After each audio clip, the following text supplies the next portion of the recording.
Yeah, baby.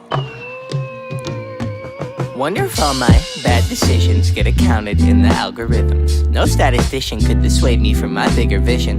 I know my occupation's quite an unlikely place in this world to occupy and talk about upon a daily basis. Our information's predetermined by some biased business. We all insert sermon to silicon that push out lovely neighbors. I'm done with paper chasing, think I'm on the bigger banquets. This that full circle, new wave, energy on a Tuesday. Turn a blue day to a bright hue, yellow with a smooth A in hair. Extra fruit, the brand, you can't move me. The music is man, it's a con job, but it's grand. Been blessed with a great hand amongst many that stank. And yeah, it took some hard work, but blind luck play a huge role. And if they say that it don't, then they feeding you fool's gold. And if I know one thing, the truth is home. Even if it's a tough thing to swallow, and even harder thing to hold and truly know without a doubt while on the globe. And even though that seems inherent, it ain't always so apparent. Dangle carrot, you ain't always gonna get it. But don't worry, it's a pretty February in a year with more to carry, and more days is yet to come under the sun, taking the ferry to the city where the moment's extra pretty, like the people, like the idea that I keep inside my brain that isn't equal to the real world. All that stress ain't saving me fear though. I swear to God I'm trying, but they pushing their demons down my esophagus, screaming the easy life, what I want always. Praise made up holidays, tell me that love is the answer just to boost this economy. Buy more sell now, but I ain't following. I ain't a hollow man, I'm fuller than fall winds. Take it all with a tall grin, and if you feel it, do it with me. And just sing what the song says. Take it all for what it is. It ain't all so big. So big, so big, so big. Take it all for what it is. What it is, what it is, what it is, what it is. It ain't all so big. It ain't all so big.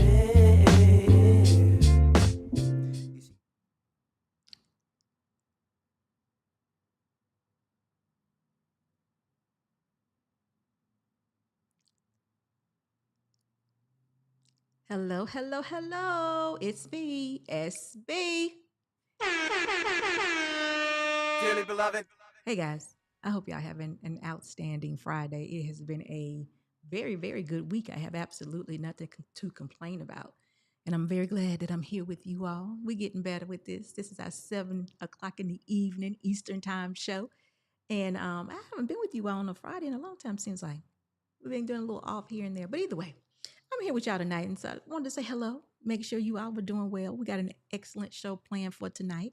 I'm gonna try my best to bring y'all into my world, into my brain, so y'all can understand exactly the way SB thinks.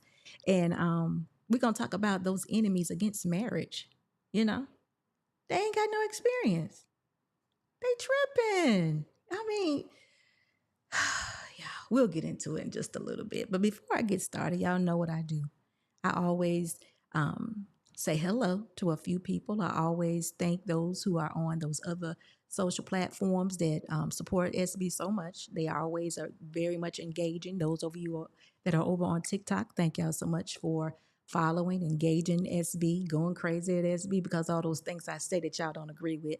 I just, you know what? For the most part, I think what it is just y'all just try real hard not to understand. I'm gonna continue to say that because the things I say them very clear, very plain. Nothing hard about it. You're just not ready to understand. You want to do things your way. You want to believe things your way, and those things that SB says, it's just like, hey, who is this woman? It's okay. It's okay. I'm an older woman. I've been there, so I got it. I'm trying to let you all. I want to pour a little bit in so you can just hear it. You might not believe it today, but one day you'll wake up and be like, you know what? I think I heard this before. I think I heard this before. But anyway, that's those of you that are over on TikTok. If this is your first time being here, thank you so much for supporting SB. If you coming into the live, making sure you give me a thumbs up.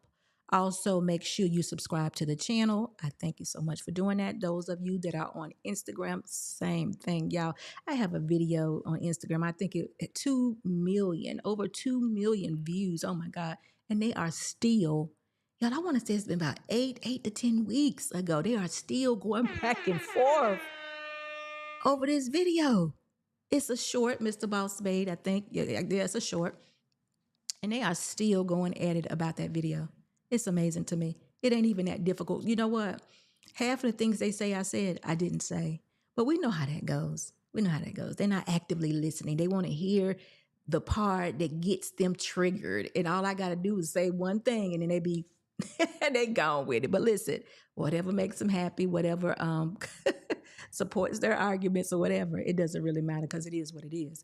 But thank you guys on Instagram for supporting SB Nation. Thank you for being here. If this is your first time here, make sure you subscribe to the channel.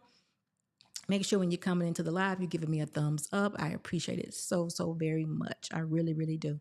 But anyway, let me say hello to a few people. Dr. Steele. Dr. Steele, you know, I was thinking about you the other day and I was like, wow, he is such a good listener. Now, you can't even tell me how I got there. I can't even tell you how I got there, but that was my thought. And I don't know exactly what my thoughts were prior, but I was like, God, he listens so well. I think I might have been reading a comment of yours or something, but you are such an active listener. And thank you for being here. And hello to SB and Mr. Boss. Mr. Gilbert, what's up? Hello, SB, Mr. Boss, and Chad. Mr. Gilbert, thank you so much for your videos and all your support. I am going to catch up. I got to catch up, and I am going to be using a few of the videos. So keep them coming, and I appreciate you so much for doing that. Sugar Curls, hello, hello, hello. Love the likes. I got them tightened up. Listen, I'm going to be seeing you. Not seeing you. Maybe I will. I don't know where you are. But I'm going to be calling and reaching out to you very, very soon because we started on our journey. We want to go backwards, though. I want to go backwards. Now, I've been natural before. I have. And I did it for about maybe 2 years or so? 2 or 3 years, maybe. Hair got really long, really thick, really hard to manage. It was some years back, but I know now that they have very, very good products, and I know you can help direct me through this thing so I won't get frustrated with it and be like, it's got to go. So I will be reaching out to you very, very soon, and thank you so much for being here, definitely. SB and Mr. Boss, you think it's going to take two of us? Shoot. What you think? I think we can handle it. Not older, just more seasoned. Oh, okay, you're right. So it's some 50-ish up there too, tripping. You're right. Lady Nevoa, how are you? It's good to see you. Hey, Auntie SB, Lost in Translation, checking in, SB. Listen, we love to have you here. Thank you so much for being here. And listen, I appreciate all of you guys for all the support that you give, to SB Nation. This is I've been finding out that this, and I know y'all probably already know, but this YouTube platform is very weird. It's different. It's special. It's very special, and I appreciate all of you for supporting me. Y'all always are at my lives. I appreciate that. Y'all engage in my comments. It's just good to see. So I'm naturally a bad genetics. So anyway, tonight's show though, I got to just tell y'all the truth about this thing. So where this is coming from is last night. I think it was last night. I was over, on Aaron O's channel. Aaron, thank you so much for all the things that you do. Shout out to you guys. If y'all have not seen or been, in a live with Aaron O, he is definitely a conversationalist. And Aaron's a pretty good guy. He was my co-host over here on I Choose You. I appreciate Aaron. And he does very, very well. Shout out to you, Aaron. Last night he had Either Man Williams on his show. And Either Man, y'all know Either Man is married. I know now, I think he said 5 years. And shout out to Either Man. And I appreciate Either Man because he's a young man that is married. Either Man, y'all may not know this, but myself and Either Man and a few others, 2 years ago, over 2 years ago, we used to be on the late night show over on Anton's channel. And I learned about Either Man back then and his story, him being in the military, him being married, his dynamics with his mom and dad, so it was cool. We all, got along very well. We had good stories, good conversation. It's somewhat different than it is now. We all had conversations, and I think we all learned from each other. It was a different group of people back then. So, Mr. Percy, hello, how are you? Super chat $5 from Percy Astronaut Status. I like that. What does that mean? Does that mean like you on the way up? You are a breath of fresh air. I appreciate that so much. Thank you so much for being here. Mr. Gilbert says, did y'all hear 45 shared our nuclear submarine secrets with a foreign? Are you surprised that 45 did that? When he's getting charged with treason. Are you surprised? You know what? We're not going to even talk about 45. We ain't going to do it. I'm not going to do it. But anyway, we're going to move on because the things. Listen, have y'all watched? This is way off topic, but have y'all watched The House of Cards? If y'all have not done that, I think The House of Cards now is playing on Netflix. I need y'all to go all the way back to the first season of The House of Cards, and I need y'all to watch it. And once you watch it, you are going to believe and understand most of everything that you see and hear right now, going on right now. It makes all the sense in the world. So go check it out if y'all have not seen it, The House of Cards. Tisha, what's going on? Happy Friday, everyone. How you doing? Oh, I love that new picture. Gorgeous. I love it. Trey, what's going on? I'll pass on being a stepdaddy. Uh-oh. Okay. Was somebody asking you to be a stepdaddy? Okay. You ain't got to be no stepdaddy if you don't want to. All right. So anyway, going back to what I was saying, Edaman was actually hosting the show last night. And like I said, we did shows. It's been years, y'all. I want to say Dr. Steele was there too, but it's been a long time ago. We used to do these late night shows and we used to have good conversation. We learned about each other and it was good. So it's different than it is right now. But either way, he is married and he loves talking about being married. He's excited about it. The man is winning. He is definitely winning. So whenever I'm around him or in his presence or what have you, I always just shout him out because he's a person that if you knew his history, you probably wouldn't think that he would be married, but he turned himself around and he got married. But y'all listen, back in the day when Edaman used to talk to us, it used to be so crazy. I'd be like, what? You did what? He'd be like, yeah, we did this and we did that. And he's totally a different person. He's a dad and all those things. So it's like, yeah, Edaman is a woman, has 2 kids. I don't know. Yes, she did have an older girl. You're right. I don't remember. I don't know. Maybe so. I don't know. I got to sneeze, y'all, so forgive me for that. It's going to come out real soon. Ooh. Miss M, what's going on? Hello, SBN family. Let's get married. So anyway, so listen, Edaman did marry a young woman that I know she had 1 child. I don't know about 2, but I know now that they have, I think, 2 themselves. So could be. But if he was open to it, she must be a very good woman. Guess what? My husband was a stepdad. I was a stepmom. It works out. It can work. You got to be very mature. It ain't easy. It's just another facet of being married. But people do it. They used to do it a lot. But, you get in these spaces and they tell you all these negative things about what's going to happen to you in your life if you take up on something. There's still an order of business that has to be done when you are getting married to a woman that has a child or that doesn't have a child. Like I said, myself, Mr. Boss, I was his second wife. He had a child already, so I was a stepmom and vice versa for him. So it worked out. It wasn't easy. We had our time, but we were one.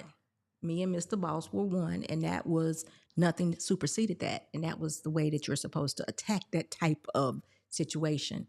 We were mature enough to handle it, and we knew that whatever it was, it wasn't going to come between him and I. So it worked out. I was a good woman. I am a good woman, and he is a good man. So it worked out. It just does. D, sorry to hear it didn't work. Oh, you talking to somebody else? I don't know. Percy, thank you so much for your $10 super chat. He says, forgive me for being off topic, but a woman told me she wants to travel every 3 months. Is this realistic? I'm not rich. I'm a blue collar guy. Thanks. Let me tell you something, Percy. We can want whatever we want. So there is absolutely nothing wrong with her wanting to travel every quarter or every 90 days. There's nothing wrong with that. Now, will you be able to accommodate that, or does she have the means to accommodate that? And another thing, where is she really wanting to travel? They have made up beaches. They have places you can go that's right down the street around the corner. All of that could be true. It doesn't mean that she wants to go to Las Vegas or whatever. I think I would gather more information about her wanting to travel before I would just X her out completely. But I definitely would explain to her, we have priorities. I have a home, I have a car, whatever it is that takes place of or that comes before traveling. We would want to mention that and have a real deep conversation about what her intentions are and what is she actually thinking. So, don't cut her head off right away, because I happen to think, being that I am a woman, I happen to know actually what we really, really want is a man to love and respect and honor us. And you showering her with that, you ain't got to take her nowhere but to the front porch, sit out there, hold her hand, y'all eat some snow cones and have good conversation, and it'll be all right. I promise you it will. And if she can't go for that, I mean, a good hunk of a man loving on her, respecting her, and honoring her, she ain't the one you want. So pay attention. It could be a red flag, but ultimately, I think that's what women want. They want to be loved, respected, and honored. And just treated really, really good. I think that's what women want. Now, on the flip side of it, we got to be rubbing some bald heads and giving it all back also. So there is, we both need to be winning, but I really think that that's what we want. We are emotional people, whether we want to be or not. And I think if you can, get that mind and that emotion thing going in us, we'll be following you around like, where we going? We're going to the store. Okay, this is good. This is good. I'm with you. That'll be traveling for us. So Percy, don't pay too much attention to all that. We just, T-Shaw says, exactly, SB. It's not for everyone, but it works for those of us who can handle it. Yeah, you know what? You are exactly right, T-Shaw, and I appreciate you because you are one of the ones that come here. You understand what I'm saying. You married. You get it, and not many do. It's an exclusive club. We already know that, but my thoughts are this. If that was if in our community, this is what's lacking. If in our community, you all agree that this is what's lacking and you want to have a better community, but do we really, when I hear people engaging in conversation about marriage and they never been married before, never experienced it, and everything that they're saying is negative, and they're not asking questions, they're telling you what it's like. I wonder if, this is really what they want for a better community, or do they like for us as a community to continue to be in dysfunction? I just wonder, because I'm discussing a matter that I know nothing about. I just hear things. It's a buzz. It's a buzz. This is a buzz. And I'm sharing what I've heard, but I'm not experiencing it. But I got other people here that have experienced it, and are experiencing it, and they're telling me different. And all I can say to them is, would you say that you're normal, or would you say the most? I mean, I don't know, but I do know it's what you make it. Dearly beloved. So sometimes, I just think about it, and I was like, you know what? You kind of get what you give. If I work to make sure that I have a good life, I live a good life, I'm satisfied within my marriage, it's all this is reciprocated unto me, y'all. That's all I got to do. Now, if I walked around here acting like a bee, attitude, shaking my head, didn't do anything for my man, guess what he gonna do? He ain't gonna do nothing for his woman. It's gonna be like that. Or if all I did was just, or some man brought something, if Mr. Boss brought some negativity to me every day, he, broke, ain't got too much going on, just talking, and it ain't going nowhere, it ain't meaning nothing, then I would probably be like, you know what, I'm not trying to be with you because you ain't really showing me nothing. You ain't planning your life with me. So that's kind of like how I see it. But I'm gonna go back to this a little bit because it was Edaman. And Edaman was running the show. Hey, Corey, how are you? It's good to see you. So Edaman was running the show, and I don't even know the title of the show. I didn't see much of the show at all. I came in right at the end or near the end, and they were just talking about marriage like Ida Bear loves to do. And, it was just an open panel. People came up and were just giving their opinions about, like I said, things that they didn't know. I don't know who was on the panel was married, but I do know there was a lot of them that were not married. And it's just so strange to hear people that have not experienced something, marriage, to talk so much in depth about what a woman is going to do or what a man can do within a marriage, considering that you can create your own reality just because there are people out there that have chosen to get a divorce. I can choose to be with my husband if my husband chooses to be with me, and it's okay to do. It's okay to do that. But no, this is, we do the opposite. We talk about your woman gonna be ruling over you and it's just craziness. And I'm thinking, really? That ain't what's going on in my house. I love the fact that my husband covers me.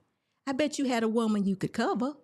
See, that's the problem. See, I found out, I thought about it, and I said, the issue is these men that out here complaining about a marriage that they ain't never experienced, they don't have nobody, I've never had anybody to love and care for them. That's what it is. And they probably never had anybody to love and care for them because they never gave the love and care that they needed to receive it. They never gave it. Never gave it. No, they were selfish people. See, when you get married, it's a real thing. Even if it's like this contract or this business agreement or arrangement that you all say that it is. Not my people over here. I'm just talking to them, y'all.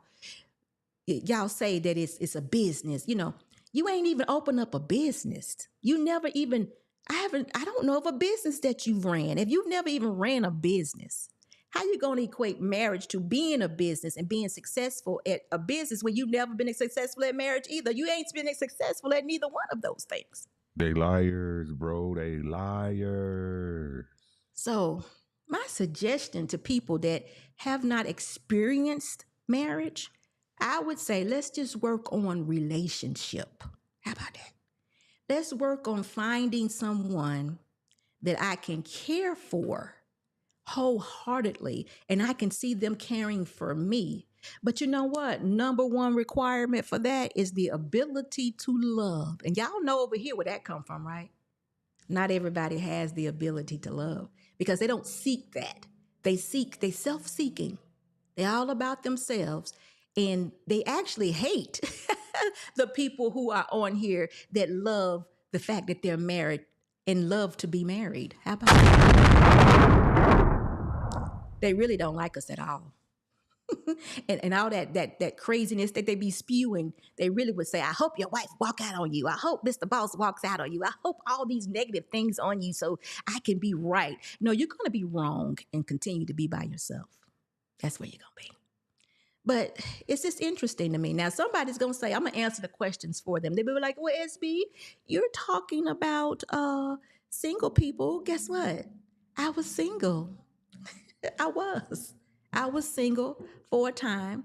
I did the same things that you all did. But the only thing about it was different, is I was a positive single person and I wanted to be married. And I didn't hate others for being in a better position than I was. I didn't hate them. I didn't. I love the idea of having a husband, being a wife, even prior. I appreciated that. And I did get married. I was even a single mother. I told you all these stories, but we have these people that talk against marriage, right? And it's funny. It was like, you've never experienced this. How could you know so much about being married? Oh, it's reality. Really? Whose reality is it? 30 years ago, Trey. Yes, 30 years ago, I was single. So what? You think my singleness was different than another woman that's 25 single? You think it's different? What are you saying? The men were better back then? Because I'm a woman. Now, you can use that 30-year thing ago or a long time ago on men, but I'm a woman. Do you think the men were different back then? I'm just wondering, because I married my husband. My husband married me. I know you all think that the women were different, but I'm just asking, do you think the men were different also? Because I am a wife. It could be so different, but guess what? I've been married 28 years. So whatever the differences were, we worked it out. Because guess what? I've lived in that time as a single woman, and I've lived in this time now that we're in right now as a married woman. So I got a little knowledge on both sides. See, I can speak on both sides. I've experienced both. I experienced before the internet, after the internet, single woman, single mother, married, you know, both sides. I've experienced it. And although you may run into someone that is not willing, or a woman that is not someone that you would, entrust with anything, I agree.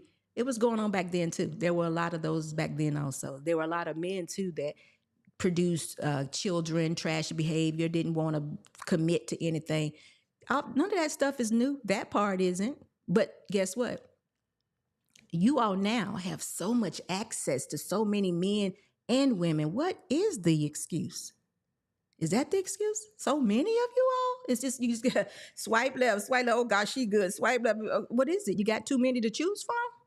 That could be the difference, because we didn't have so many different options. We did, that was true. So I get it. I get what you're saying, Trey. You have outdated knowledge. I have outdated knowledge on what? Dating?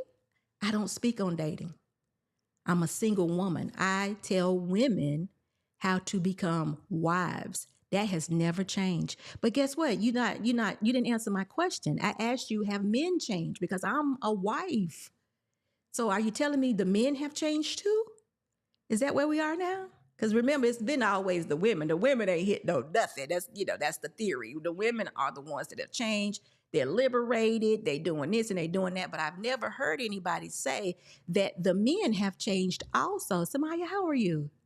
Thank you, SB, for sharing your wisdom. Oh, Stephen, hello, sir. How are you? It's me. I've been married before. I will not marry a modern woman again. I want a traditional woman. That's how I was raised up traditionally. Yes. Brittany B, how are you? How are you doing? It's good to see SB is right. She told us. She's even said when her husband was ready the first time, she wasn't. And he waited for her. And how am I right, though? That is my story, though. And a year later, they met again and boom, married. You were exactly right. It was a year. I was in school. He wasn't. Remember, going to college. I was like, I'm not ready. You were exactly right, Brittany. Brittany, you still taking notes, girl. Brittany, Mr. Boss, I'm going to have Mr. Boss drop the link, because I would love to talk to you for a little bit. And you're here, and I appreciate the fact that you're being here. So in a little bit, I'm going to have him drop the link. I would love for you to cam. You don't have to cam up, but I want you to come up, because I would love to talk to you for just a little bit, if you don't mind, if you have time. But anyway, I'm going back to the thing from last night. Again, shout out to Eda Man and for Aaron O. So what I'm trying to say to you guys is that I do have experience on both sides. I can speak on both sides, but I don't speak to dating. All I do speak to is women building relationship first with God. Brittany, first with God, since you ain't never heard me say that. First with God, and then God can lead them into being wives. And I tell them to align themselves, and the men that they want will choose them. That's what I say. I've always said that. So, Trey, I don't know what you're talking about. It hasn't changed. Sex hasn't changed. Being sexually immoral hasn't changed. Fornication hasn't changed. Cheating, adultery, none of that's changed. People still doing it. Like I said, the one thing that has changed is access. There are so many more men and women for you to choose from. This is true, but that has nothing to do with what I'm talking about. I'm talking about people that are speaking about marriage that have never experienced it, and they're actually acting like what they say means something when it don't. Because what I do is, when I'm speaking to people about marriage, or I'm speaking to ladies about being wives, I'm trying to create a better environment for everybody all the way around. We don't have to continue to live in dysfunction. See, some of us have just adapted or adopted dysfunction as our everyday life. And we're like, hey, we good here, because the reality is people are munching now. I don't care about that. Let them munch. That's not what I'm after. I'm not about munching. I'm about husband, wife, nuclear family, especially if we having kids. We got people now saying, we got grown-ups now saying, hey, I'll let my grown son and grown and his girlfriend live in the house together. You know, they can get an apartment together. I mean, you know, people do what they do when they get adults, but I'd be darned if I promote it. Look, y'all gonna do what y'all do. Once y'all get old enough to take care of yourself, y'all gonna do what y'all do. You're gonna sneak around, but somebody gonna understand that SB ain't cool with this. You do what you do because all we're doing is setting it up. What you mean you gonna let them live together? Why would you do that? Why don't you help your son become the man he needs to be, even if he's got to get 2 and 3 jobs? Tell him about this, even if he got to go get a degree, even if he got to learn a trade, whatever. Help him be the man that he needs to be. He don't need to be this woman's shacker upper. Is that a real word? Shacker upper. He don't need that. He needs to take care of himself until he's ready to marry. Oh, you don't believe in marriage? Ask him, does he believe in it? Because what you setting him up for is a baby. And then once she gets pregnant, he may or may not want to be with her. You know, that's going to change the whole dynamic of the relationship. And then when that happens, what now? He ain't going to want to be with her. She ain't going to want to be with him. Then it's going to get real stressful around the house. I didn't know adult people did that. But what that let me know is that people, they love dysfunction. They want to do whatever they want to do. So what the reality is we are now living in a time when the morals have just gone completely out the window. So when morals go completely out the window, they will hate the institution of marriage, the covenant, the commitment. Now, this business agreement y'all ain't mastered that anyway. Because like I said, I don't know of most of the people I hear complaining about marriage in these spaces, I don't know any of them who have actually opened a business. Where's this business at? Now, you say it's a business arrangement, you know, your woman and you, it's a business arrangement, you're going to sign this contract, whatever. But have you actually opened a business before? Do you know what that looks like? Have you done it successfully? Wait a minute, have you done it at all? So you haven't even gotten that part right. So how about you open a business first? And then you say, okay, in my business, you kind of equate the two, right? And then you come back and tell somebody how your business ran. And then I'll be like, oh, okay. So what happened with your business? Oh, such and such, we didn't make no profit. Oh, okay. So that's why so that's why you closed the business. So what's going to be the reason why you close your marriage? I say, listen, how about you learn how to do relationship? How about you concentrate on relationship and that thing called marriage? Leave it to the people that are married. Because if you don't want it and you don't believe in it, what is all the conversation for? And then your conversation is negative. You want our community to stay in dysfunction. You don't want us to win. That's what it sounds like to me. I'm thinking, surely that can't be it. Surely these people that are speaking so negatively about marriage, because there's a 50% chance that, well, hey, Christopher, how you doing? There's a 50% chance that marriage will work. And actually that number could grow if you all knew that it was totally up to you. It is. You and the woman or the man that you choose to be with. If the man came and asked you to marry him and you said yes, there's an obligation that comes along with it. I need for you all to know what that looks like. Ladies, I need y'all to know so you'll know exactly what you're getting into. So if it's not something you can handle, you won't bother it. You'll be like, no, I don't want to do that. I can't do that. I'm not mature enough to do this, because that's what it is. See, being married is becoming one with another person. And if you're not mature enough to handle that, you can't even see what that looks like, you're not going to get married.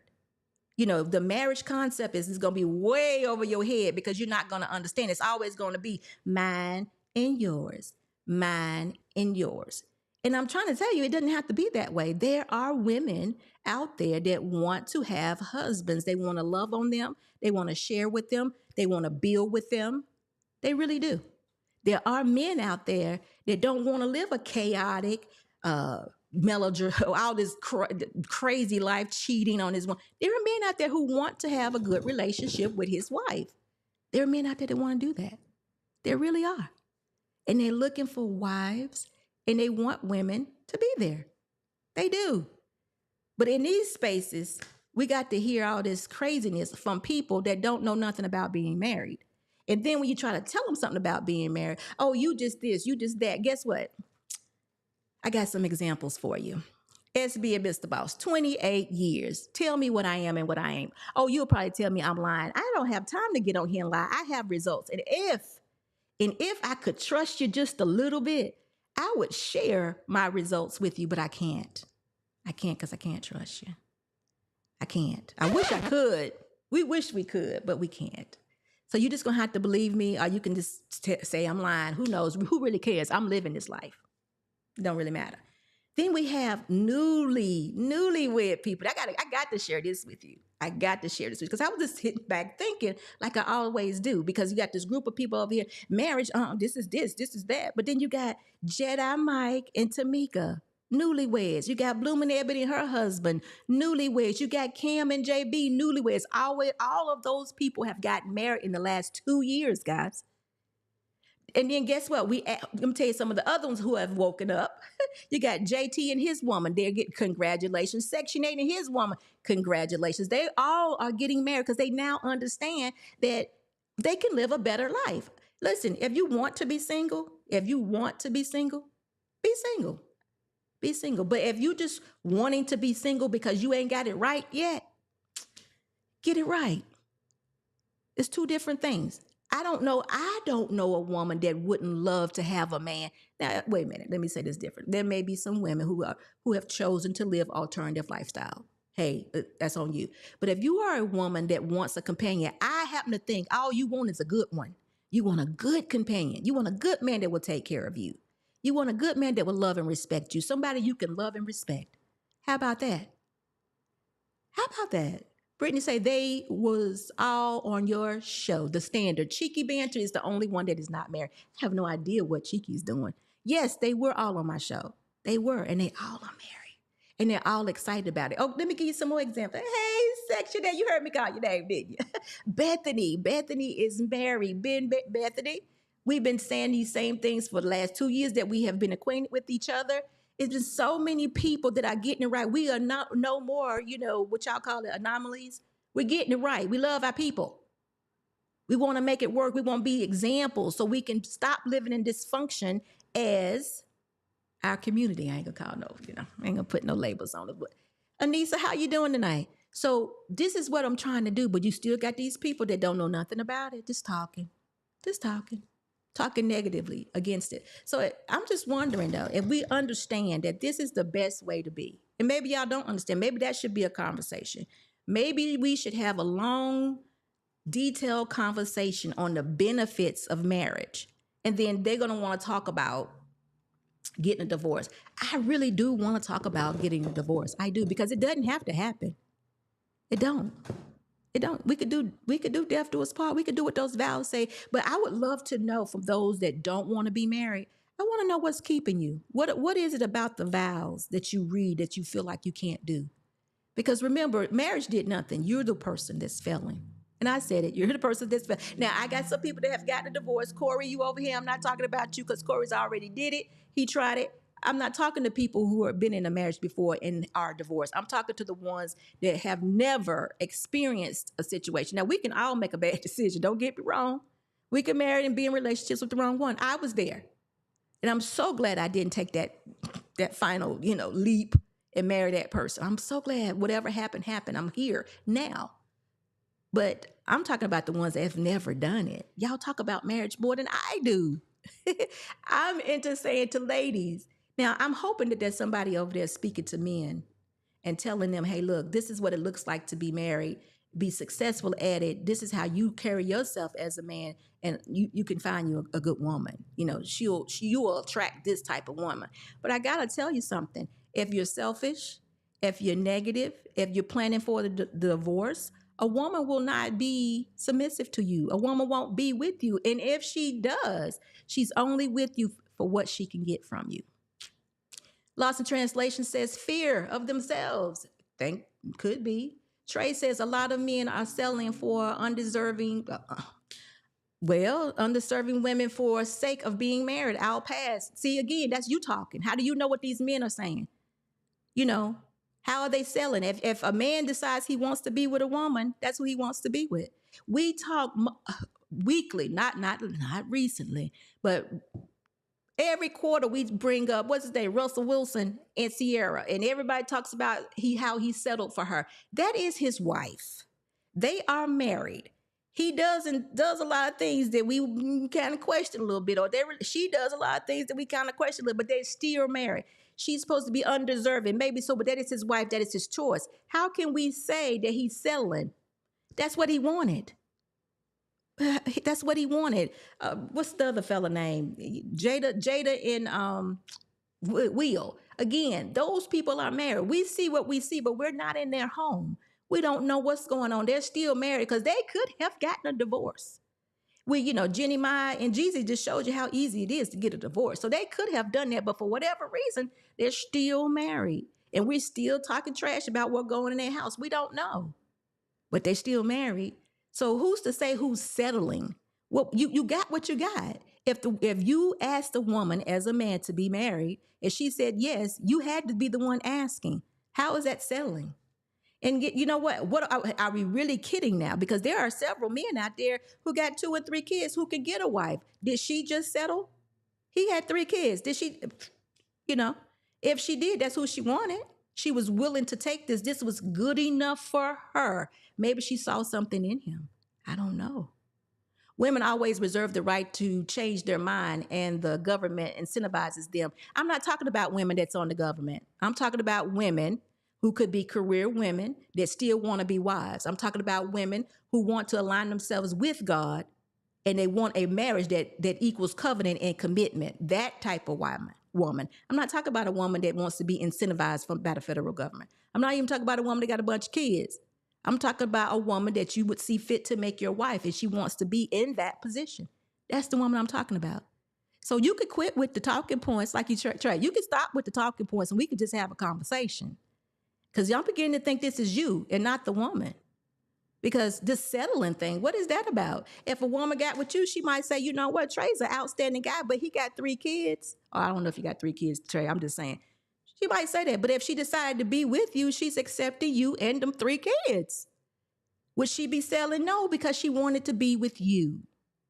And that was good enough for her. So all this selling stuff, I don't know where y'all getting that from. That's crazy. You ain't got to be with nobody. I hope ain't nobody holding you to the fire and say, you better marry me. If that's what's going on, y'all really do need to run. Y'all need to run quickly, because it shouldn't be that way.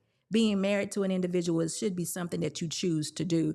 Read slowly, please, SBU. I didn't say anything about women on government incentives. Who did you say was incentivizing them? Who did you say? I said government. Who did you say was incentivizing them? Let me see what you say. Oh, tell me again, Trey. I know you don't have 3 kids, Trey. I said that. Listen slowly. I was just giving you 3 kids and just giving you an example of if a woman did that, Trey. But either way, who incentivizes these women?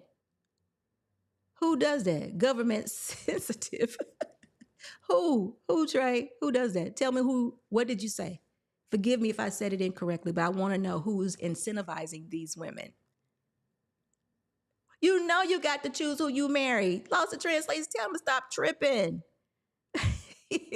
We always coming up with these talking points that we have heard on these platforms. Stop doing that. Let's get to real life. Let's get to real life. And people, please, that don't know anything about marriage, stop it.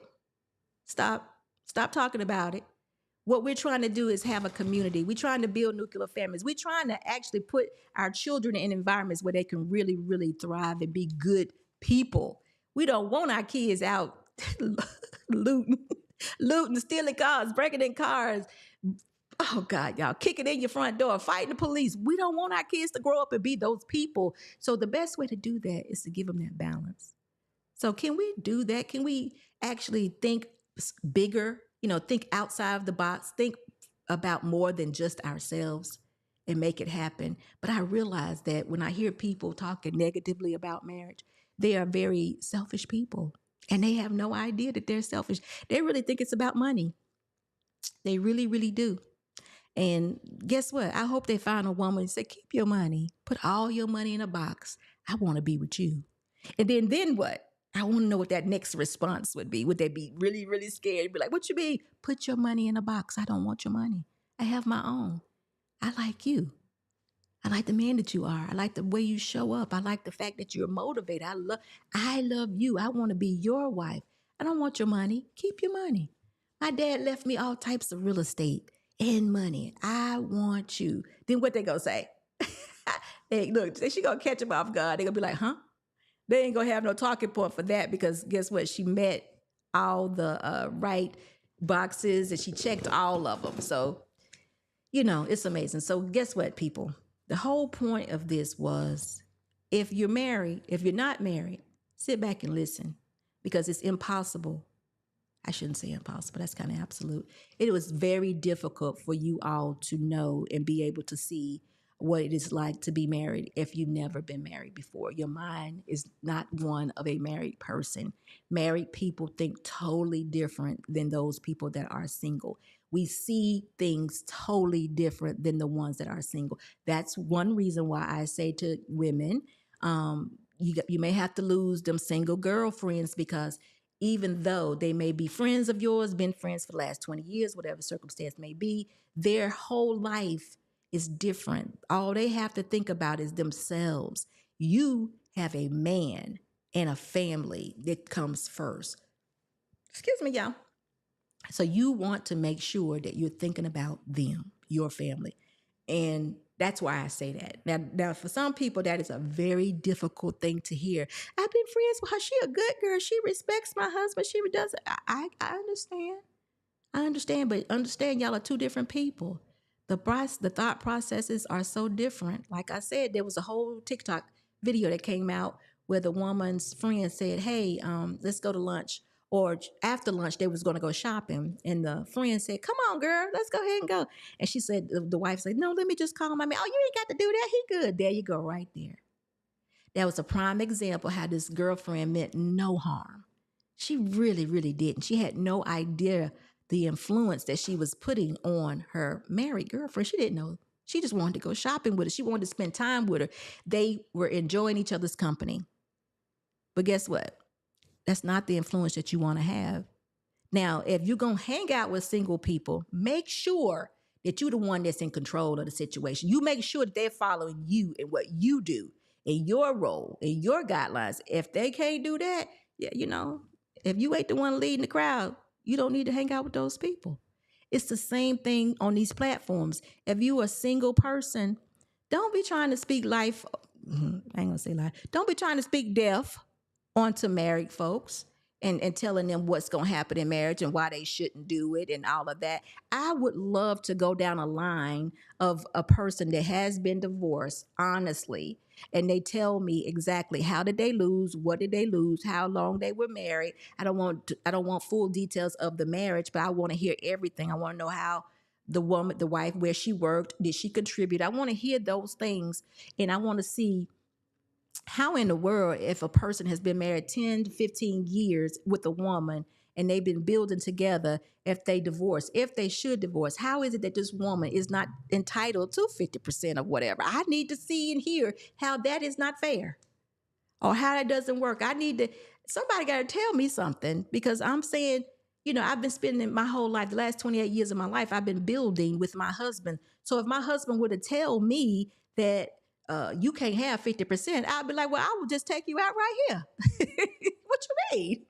I wouldn't leave my husband either, but I'm just saying, why are you talking crazy? What you mean? I have put in 100%. I have put in 100% this whole 28 years. Now you don't want this marriage anymore? Now we only got 100. I'm taking 50 of it, y'all. And it's the only way we can go. So I really want to know, because someone's always saying this, if they could change the laws, let's change the laws. I don't want to live my life in court, but let's change the laws. If that's really what's keeping you, let's change the laws so they can be fair. But what exactly is fair? Are you going to say this woman that's been married to you 10 to 15 years, oh, she only gets 20% of the business because it was your idea? Are you not going to give this woman credit for whatever she did to help you sustain the business or whatever sacrifice she's made because you were running the business? I don't know, but I'm just wondering. Is that what we're talking about? Because I would love to know. I don't want to hear no more. The divorce laws need to change. I want to know exactly what the divorce laws are. So y'all telling me to look it up, right? I'm not interested in getting divorced, but I may just do that so we can talk our way through it because those people that have never been married, I need y'all to stop talking about being married and giving your own advice because you don't know what it's like. You're on the sideline looking. I'm feeling like you're a little bit jealous, actually, because these men that are married, especially the ones who are talking about it and are successful and have good wives, y'all mad at them. That's what it is. You mad. You mad. You know why you're mad? Because they winning. They got somebody at home to rub their bald heads or whatever it is they may need. They got a helpmate. And they up here talking about how good it is. And you just want to tell them how the woman, she can leave you at any time, but she ain't going nowhere. I'm good. I'm giving her what she wanted. She giving me what she want. And y'all mad about it. But y'all could be a part of this exclusive team. Just this exclusive program over here. If you got your mind right, you could be a part of it. First thing you got to understand is that marriage is not a business. It's a covenant. It's a commitment. These businesses that y'all haven't even opened yet, stop. We already know you ain't good at that. So don't stop comparing it. If you think your business or your marriage is going to be like these businesses that you ain't open yet, we already know it's going to fail. I'm trying to give you something that you can look forward to. Commitment and covenant, right? That's what I'm trying to do for you. But don't be mad at these men that's winning. Don't do that. Just stop talking about it. Go somewhere else, get your life, figure out what your purpose is here, being here, instead of just taking up space. Get you a wife if that's what you want. Now, if you want to be single, love it. But ladies, preserve yourself.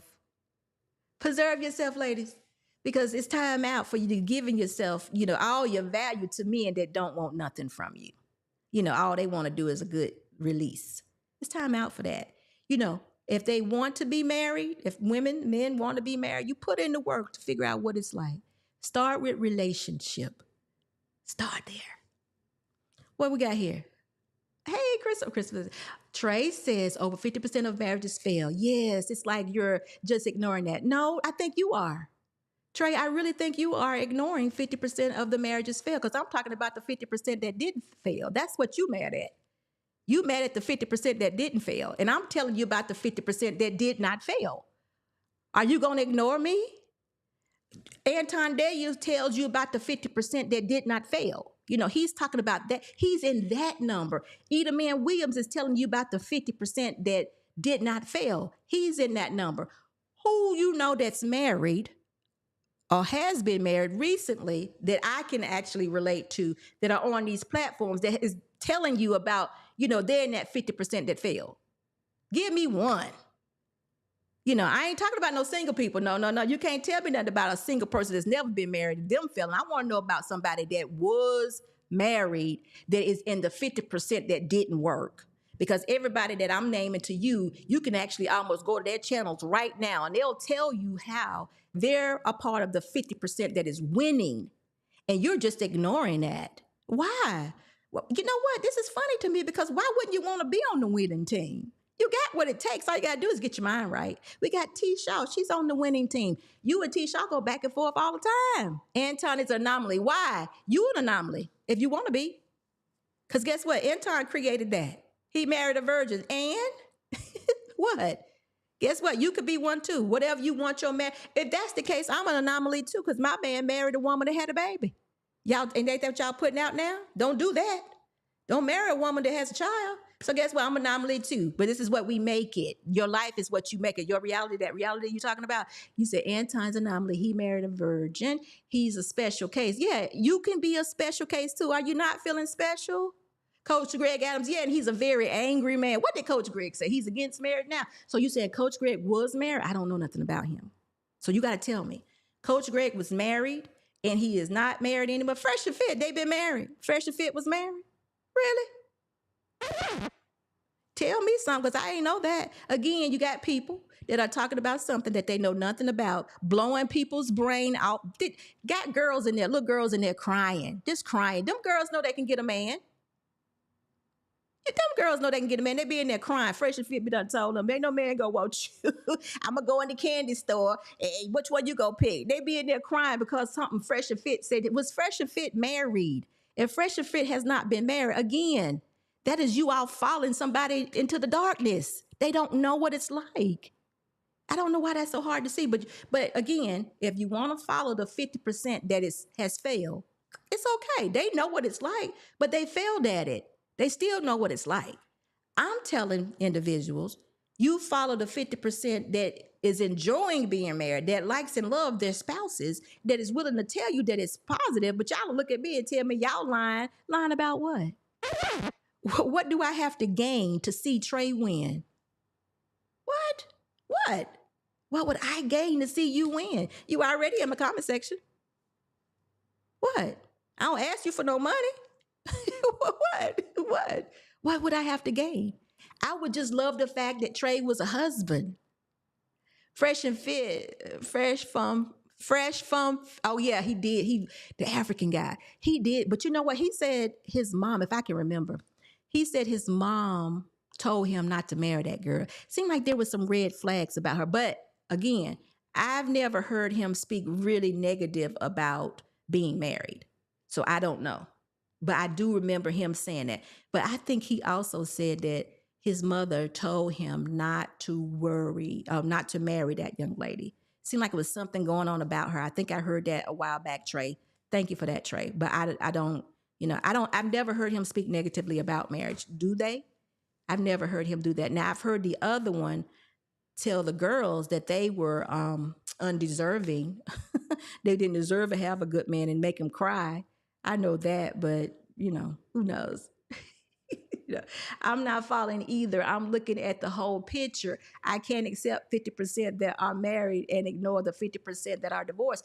Listen, you don't speak of the 50% that are winning. I don't hear you say that. Talk to them. Talk about that. Talk about the 50% that are winning. So we got somebody coming in today. Talk about the 50% that are winning, Trey. He married a single mom. Listen, it can happen. This is the young man right here say he gonna put his son in the house with his girlfriend. He gonna encourage that stuff. I am so surprised. Then I'm not. Go ahead and bring him up. Uh-oh. Look, podcast. Can you hear me? What's going on? I can Nothing too much. Yeah, are you beans today, aren't you? I had to see what you was calling yourself. I called you little podcast. I don't want to get it wrong. No, it's either one. Oh, okay. Okay. Nothing much. Listen, I'm gonna tell you right, starting off now. I'm done with you all that ain't never experienced marriage. I'm gonna have to ask y'all to stop. Stop talking about it. That? Yes. You ask Who told questions. You I've never experienced marriage. You did. That's not true. You've been married. That's a fact. Now you told me. Wait a minute. Okay, well let me get it right. Well, no, let you explain. Now you told me you have been in a very long-term relationship with a young woman, and is that what you said? That's what you're calling married? Oh, you've been married before. Now you've kept this a secret. You kept this. I never knew that. So if you've been married, I will take that back. You can speak on it, sir. You definitely can. Right. Yeah, that's the point. Let me get you about when I was 19 years old. Oh, wow. Like I thought like most married people who find success in marriage, I thought like they did that marriage was the key to, healing all the ills of the world. And it's just not. And really, what makes you think that they think that way? Because that's all they talk about. What, they don't married? talk about things from they don't talk about things from a realistic point of view. It's a reason why half of the marriages end in divorce. Yeah, the people that are involved don't put in the work, podcast. That's why. Marriage has done nothing. Marriage is the institution that's been there for longer than history. God talked about it. You got a blueprint for it. It is it. The people that get involved in these relationships, those are the problems. People get very selfish. Selfishness is what breaks up marriages. It's not marriage. You got to deal with the people. Saying the same thing. Okay. Well, that ain't what I hear y'all say when y'all be on these platforms at night. That's not what I hear y'all say. You got to realize most people don't like listening to podcasts because they think they got more money than them. Right? But the truth of the matter is that I'm probably the most logical, the most objective person in this space. Because I don't necessarily have a dog in the fight. I just care about the truth. But the truth is, like I don't hear single people or people in long-term relationships asking married people to get divorced. Right? But I hear married people telling single people all the time, you need to get married. It's just like people who own houses. Girl, you still renting? You need to own you a house. For what? What if I'm not properly prepared to own a house? Well, if you're not properly, no, listen, that's two different questions. If you're not properly prepared to own a house, then you can't buy one. But if you are in a position to buy one, you buy homes to build wealth. You see, the whole concept of buying a home is an investment.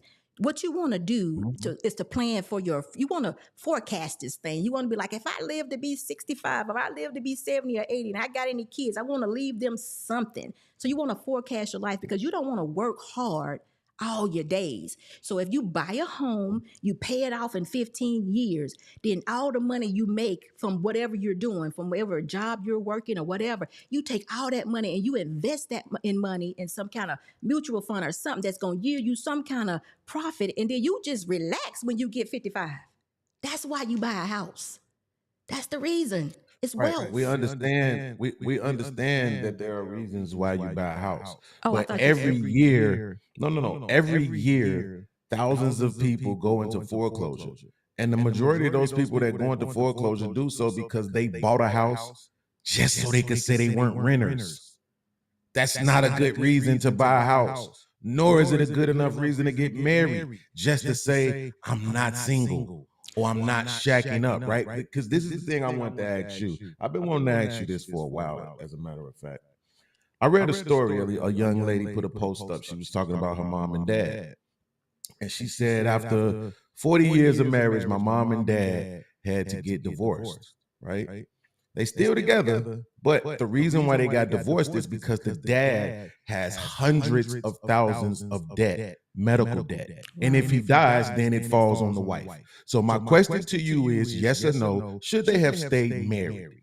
Just so they could say they're married. Absolutely, they should have stayed married. Because guess what? I don't know. I just know that there are ways to take care of situations, hundreds of thousands of debt and medical bills, all that. There's ways to take care of that. So I can't give you an out because you are broken, that you were sick. If my husband gets sick or ill, he's disabled or whatever, I got to be there with him. Why would I leave him? When he was up, I was with him. When he down, I'm going to be with him too. But this is me because I'm not leave him. Huh? She didn't leave him, right? But what I'm saying they is, just got rid of the paperwork. Because at that point, they were in a situation where they realized the paperwork does not define our relationship. Well, it does not give our relationship more validity. I agree with you with that. I've always agreed with you with that. You don't remember me telling you that? That's why I stopped in the beginning. That's why I stopped. I said, oh, you're meaning your long-term girlfriend. You said, no, you weren't speaking of that, someone else. Yeah. Listen, the paperwork is not what keeps you together, nor what marries you. I agree with that totally. It's the bond that you make. It's all of that. I agree with that. So with that not being said, it has nothing to do with the paperwork. Is something you get because they told you needed to get it. That's the only reason. And you're following, you're being obedient, you're being disciplined, and you structure to your life. That's what that's about. He's giving you your last name, his last name, and you've taken it on. That's totally what that's about. And for me, that is my belief because that's what God has told us to do. That's all the paperwork. That's what that's about. So I agree with you with that. It's an echo. Oh, I'm sorry. But anyway, we're going to try to take care of that in just a moment. But that's it. But if you two are on the same page, that is all that is keeping you, you have to ask yourself, what is this about? What is this paperwork about? And if you have taken care of that situation, meaning if something happened to you, this woman is good, and she has taken care of you, this man is good, y'all names are on everything, that if it's like a marriage, let it be like a marriage. I have no problems with that, none whatsoever. So with you, I don't have an argument because you've been married or you are in a marriage situation. So what are you telling people not to do? What are you telling them not to do? Yeah, I'll be honest. What I'm not telling people to do is get divorced, right? Okay. Like when I see couples together, let me start off with the married people. When I see married people together, like enjoying each other's company, out having dinner or whatever, shopping at Walmart, laughing. The other day I seen this couple coming out of Walmart. The lady didn't have no booty at all, but her husband still smacked on her behind, right? Like I thought that was so cool, right? You gonna support your girl, flat booty and all, right? And it just made me smile. I pointed out to my lady, we both laughing. It's a feel good moment. But if she didn't have a ring on, I wouldn't have felt no less about their relationship. If they didn't have the title of marriage, I would feel no less about their relationship. I just like seeing couples together, happy, doing a thing, because I know most of the time, especially for men, that gets you out of the way. It gets you what we call out of the way. It gets you out of trouble. You can be more settled. You're making better decisions because you want to get home to your woman. So you're just doing things much better. Your woman is your first family before any kids come involved. You know what I'm saying? Your woman become involved. Your woman is your first family. So when I see that, I'm happy. So I'm not telling people to get divorced, but what I am doing objectively is understanding that not everybody is conducive to marriage per se. Like it's not for everybody. And I heard you mention about, the son. I don't know if you was talking about my son, because I literally just said, oh, okay. Because I literally just said the other I was day. like, I said, what little part did he just say? He gonna ask her daddy? Can he? Well, I was like, wait a minute, I didn't hear that right. I'm gonna ask you today. Did you say you was gonna ask her father, can she move in with your son into an apartment? Did I hear that right? I don't want to put nothing on you didn't say. Yeah. Like I don't think it's something that he'll be comfortable with. It's just his daughter, and things like that. But I told him before, when I met them at the graduation, at their graduation. And I kind of just had a conversation with my son in front of him, just so he could know, like, my son ain't some raggedy kid out here in the streets, right? He from Woodridge, Illinois. I'm from Cabrini Green, the projects. My son is from the suburbs. Okay, he's a suburban kid working in a pizzeria, right? Making his way, saved his own money, $5,000, and bought his own car several weeks before graduation. So that's the type of son that I have. Me and his mom together has raised. Right. So podcast, what kind of okay. Does he have a belief system? Or does he believe in the Bible? Is he a religious Muslim? But does he have any kind of religious foundation at all? Honestly, I sure hope not. But I never really talked to him about it. Oh, and I heard that little comment. Wait a minute. I'm cutting you off today because you on SB Nation. So I get to do that. I get to do that here. When I'm over there with y'all, I let y'all talk all over me. Y'all come over with all that BS. It ain't happening over here. I'm going to get you. Then you can decide what you say. But I'm going to do it kindly. I'm not going to be mean. But listen, I got to say this. I heard that you darn right. If you don't believe in God, hold your breath.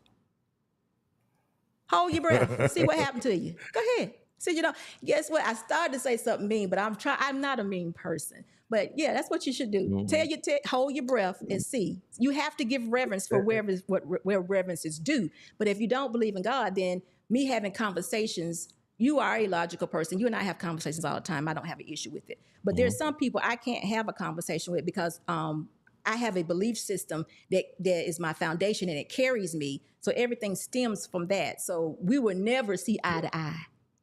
So it really doesn't make any sense for me to indulge in certain conversations because we're not going anywhere with it. So I just wanted to say that to you. I was just playing with you. Yeah, but I mean, the difference, but the thing with me is that I've grown to respect people's belief. I will challenge you if you're willing to have the conversation, but it's not to be disrespectful. It's more so to kind of understand how people usually, how they reconcile things. In their mind, in their beliefs, that a lot of times just don't make sense. I took philosophy of religion in college, and there was a couple of guys after class in the dead winter of Chicago. We would stand downtown outside of Harold Washington College and talk about the things we had just studied in class and our belief systems. And you had me, agnostic, Chris, who was a devout Christian. You couldn't tell him nothing about God. And this other guy who was an atheist. We were never disrespectful to each other. Right. It was hour and a half standing in the freezing cold, wobbling, and in a close circle to try to use each other's body heat to stay warm. But the conversations was always respectful. And the thing I loved about Chris is that if he couldn't explain something, he didn't hesitate to say that. No, I ain't gonna know. I don't even know how to answer that. Or, I don't know that. I just trust and believe it's not meant for me to know it. God's got it. Instead of trying to make up stuff. Well, what that scripture really means is if you flip a pizza upside down. It's like those the people that I have a problem with. No, see, right? I have a problem with those people too because it's not about scripture. I tell everyone it's the relationship. We have no idea the the mindset, I'm gonna say mindset, or how the love that God feels for us to be able to translate what he wants us to do in these scriptures. We have no idea. So even if we're reading and we think we got it right, we still may have it so wrong. So the best thing for me to do is let God use me. So I build my relationship trusting, having faith in God, and then he just moves me along. I don't try to pretend that I know 20 million scriptures in the Bible. So when you say something, I can come back and lash out at you. Why would I do that? That doesn't make sense to me.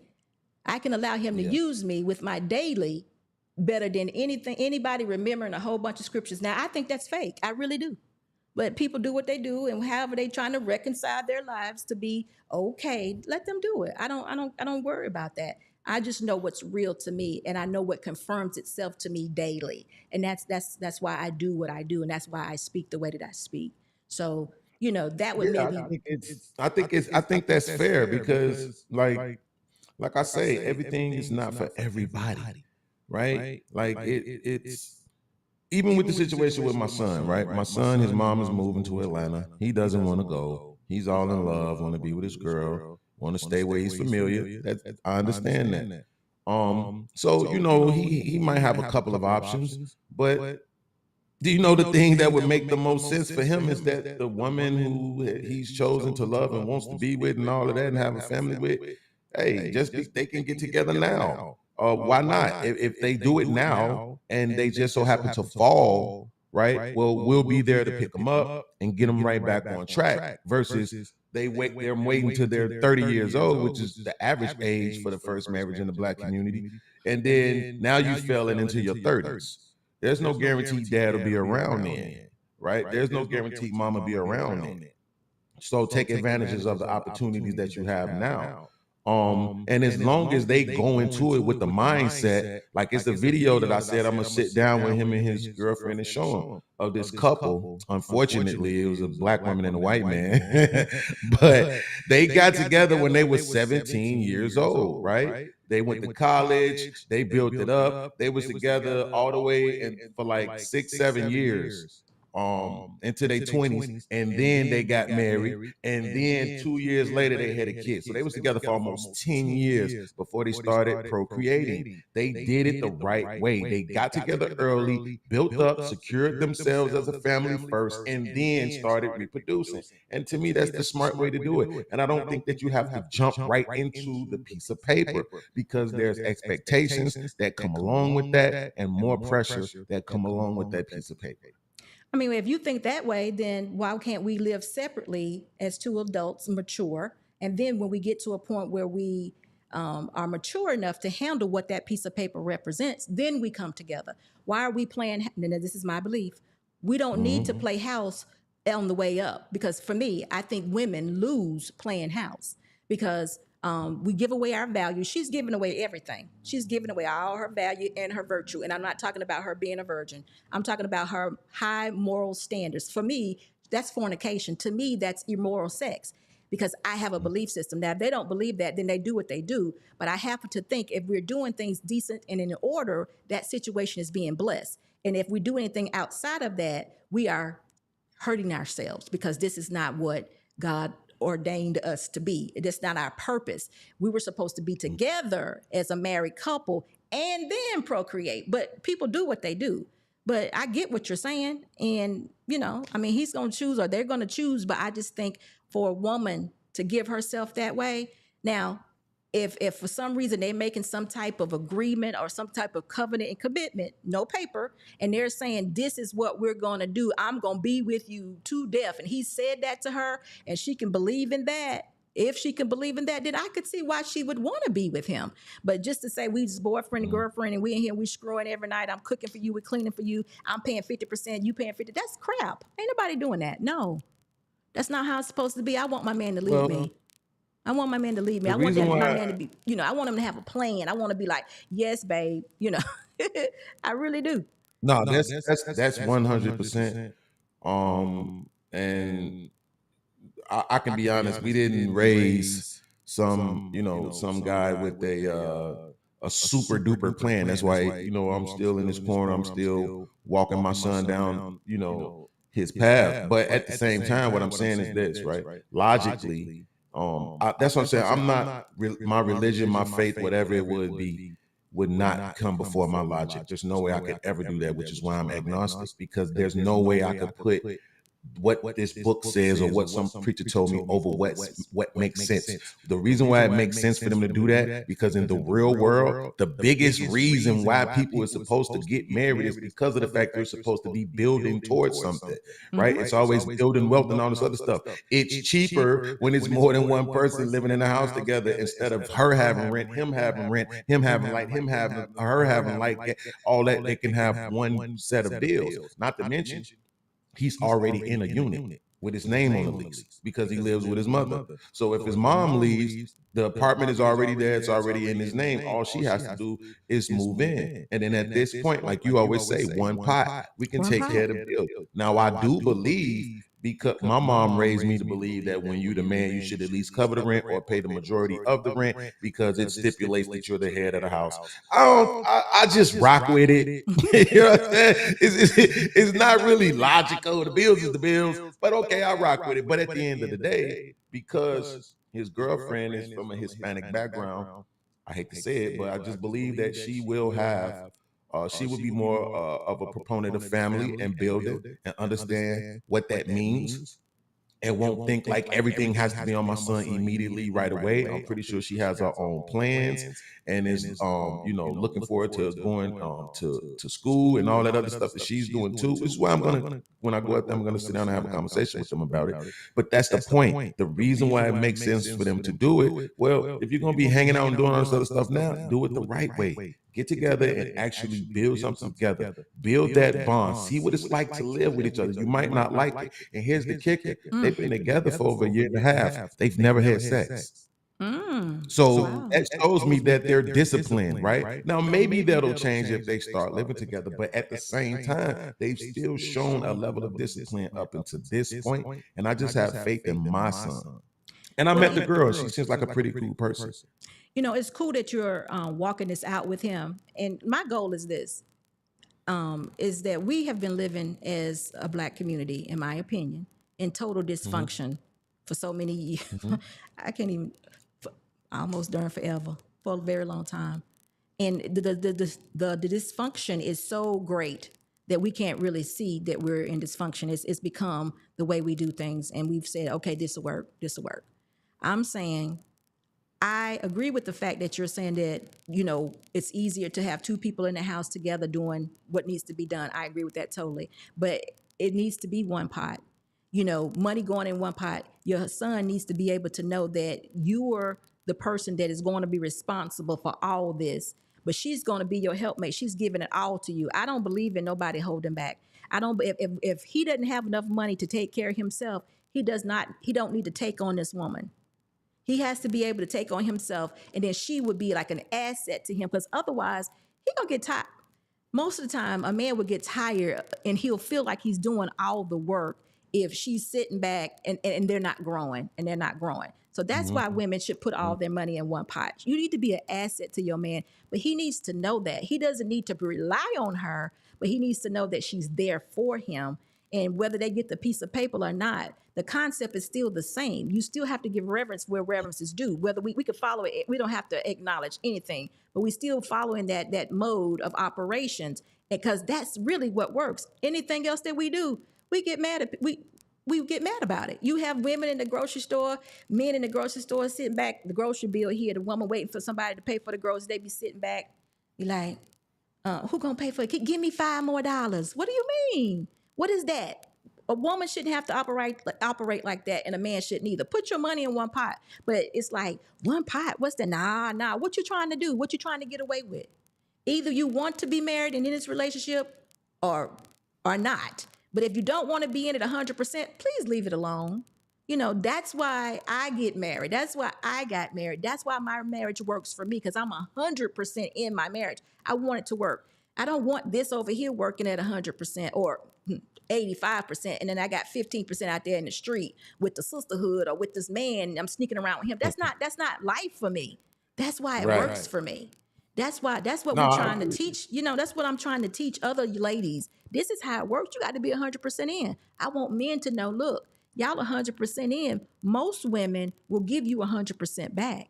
But if you can't be that way, and I just look, people believe what they believe. I am never going to promote shacking up. I'm like Big Bad Bull there, shacking up without marriage. Big Bad Bull, not everybody believes in the piece of paper. Once you have that sex, you actually, consummated what we call a marriage. So that is true, Beans. It is. Spiritually, that is true.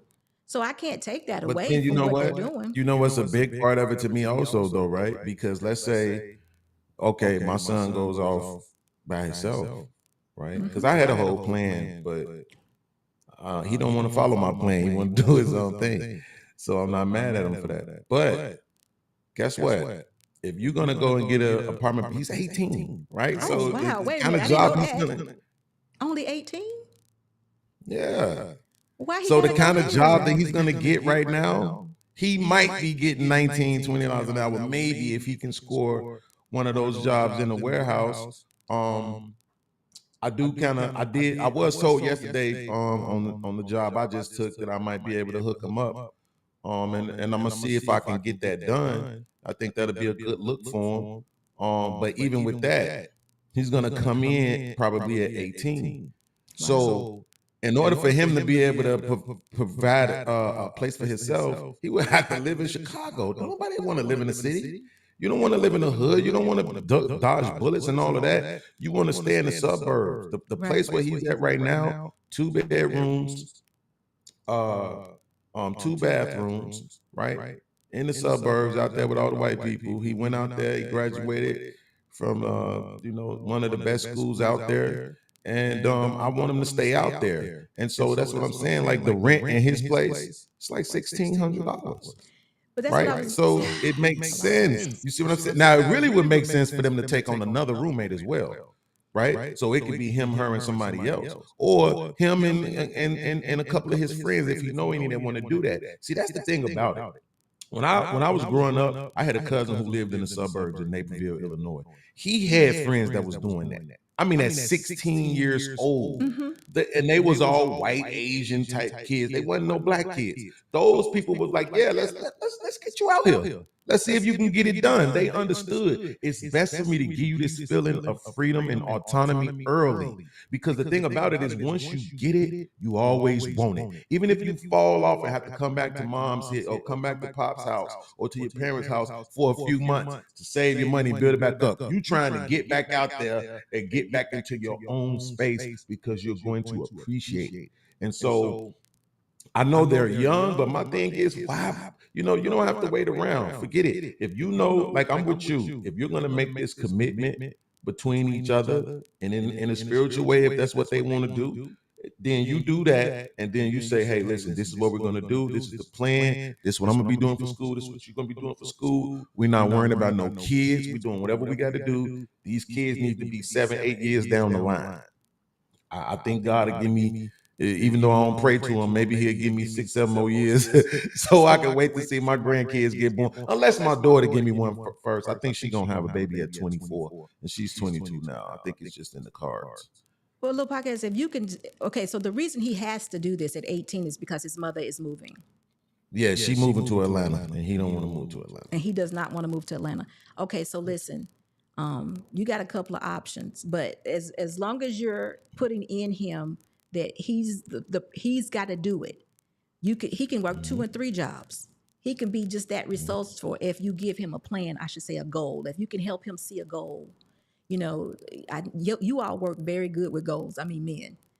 Women don't do that. I'm saying women don't do that well with goals. But if you gave him a goal, if you do this and this and this, you could be this way. He'll go out there and make the money because his daddy is telling him. If you don't have a place for him, I wouldn't want him to go nowhere. I wouldn't want him. I know he don't want to come here neither, though. He in love. Okay, but is that good for him? Love. Is that good though? Is that good for now? Is that good to be in love for now? The way he was before, right? Where he didn't want to do nothing but be with that girl. And then I started getting on him. Because I didn't like being hard on my son. But I started getting on him. Like, look, dude, like these girls ain't going nowhere. And then I told him, I said, listen, you remember how you felt when I left from you and your mom and we weren't living together anymore?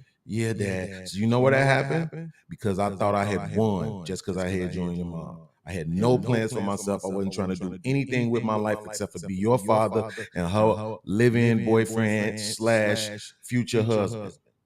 And that wasn't good enough. I didn't focus on me and I lost her. You'll lose every woman you ever wanted focusing on the woman. Guess what? His grades got better. He went and got a job. He saved up his money, right? He got on his grind. So that's why I know, because I've always had this open door policy with my kids. You can talk to me about anything.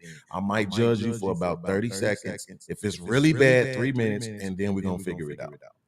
Right. So definitely help him. I think he can do it. I wouldn't suggest it if I didn't think he could do it. I know he can do it. It's the only thing that I would be concerned about is them having a kid early. But other than that, I know he can do the rest of it. Well, help him see his purpose. Tell him it's about him. It's all about him and finding his purpose, finding what he's supposed to be here for.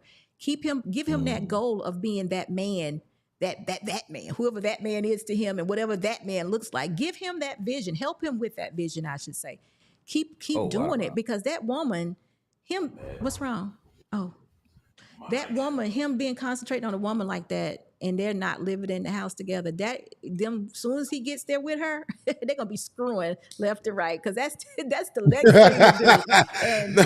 do. Look, I'm gonna tell you, I don't think you're wrong, but I'm just hoping that after all this time, that he's got enough discipline where he can be like Cheeki. You know what I'm saying? Like that. Don't really has Cheeki ever lived with a woman? I mean, the boy just saved his own money and bought his own car. I know grown people who can't do that. Listen, keep giving him the purpose. Keep giving it to him. Let him see that he needs to be that man, whatever that man looks like to him. But give him a vision of that man. Don't allow him just to get caught up in a relationship of a woman that may not be totally suitable. He likes her right now, but have we checked out her background?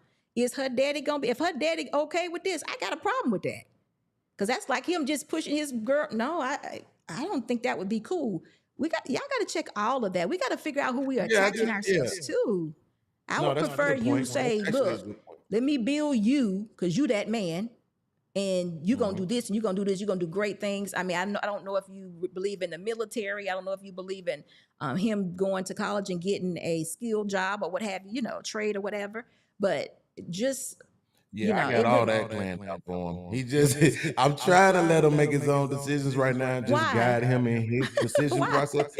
Well, because I don't want him to be like me, right? I'm an anxiety sufferer, and it's easy for me to give other people advice. It's very difficult for me a lot of times to make my own decisions. I seek advice from people all the time about simple things, because anxiety can be really problematic for you. So I want him to be able to make his own decisions, and then when he succeeds, it's going to build his confidence. And if they should fall through, shake it off, get back to it, and realize that it's just a stumbling block. It's not a forever thing, right?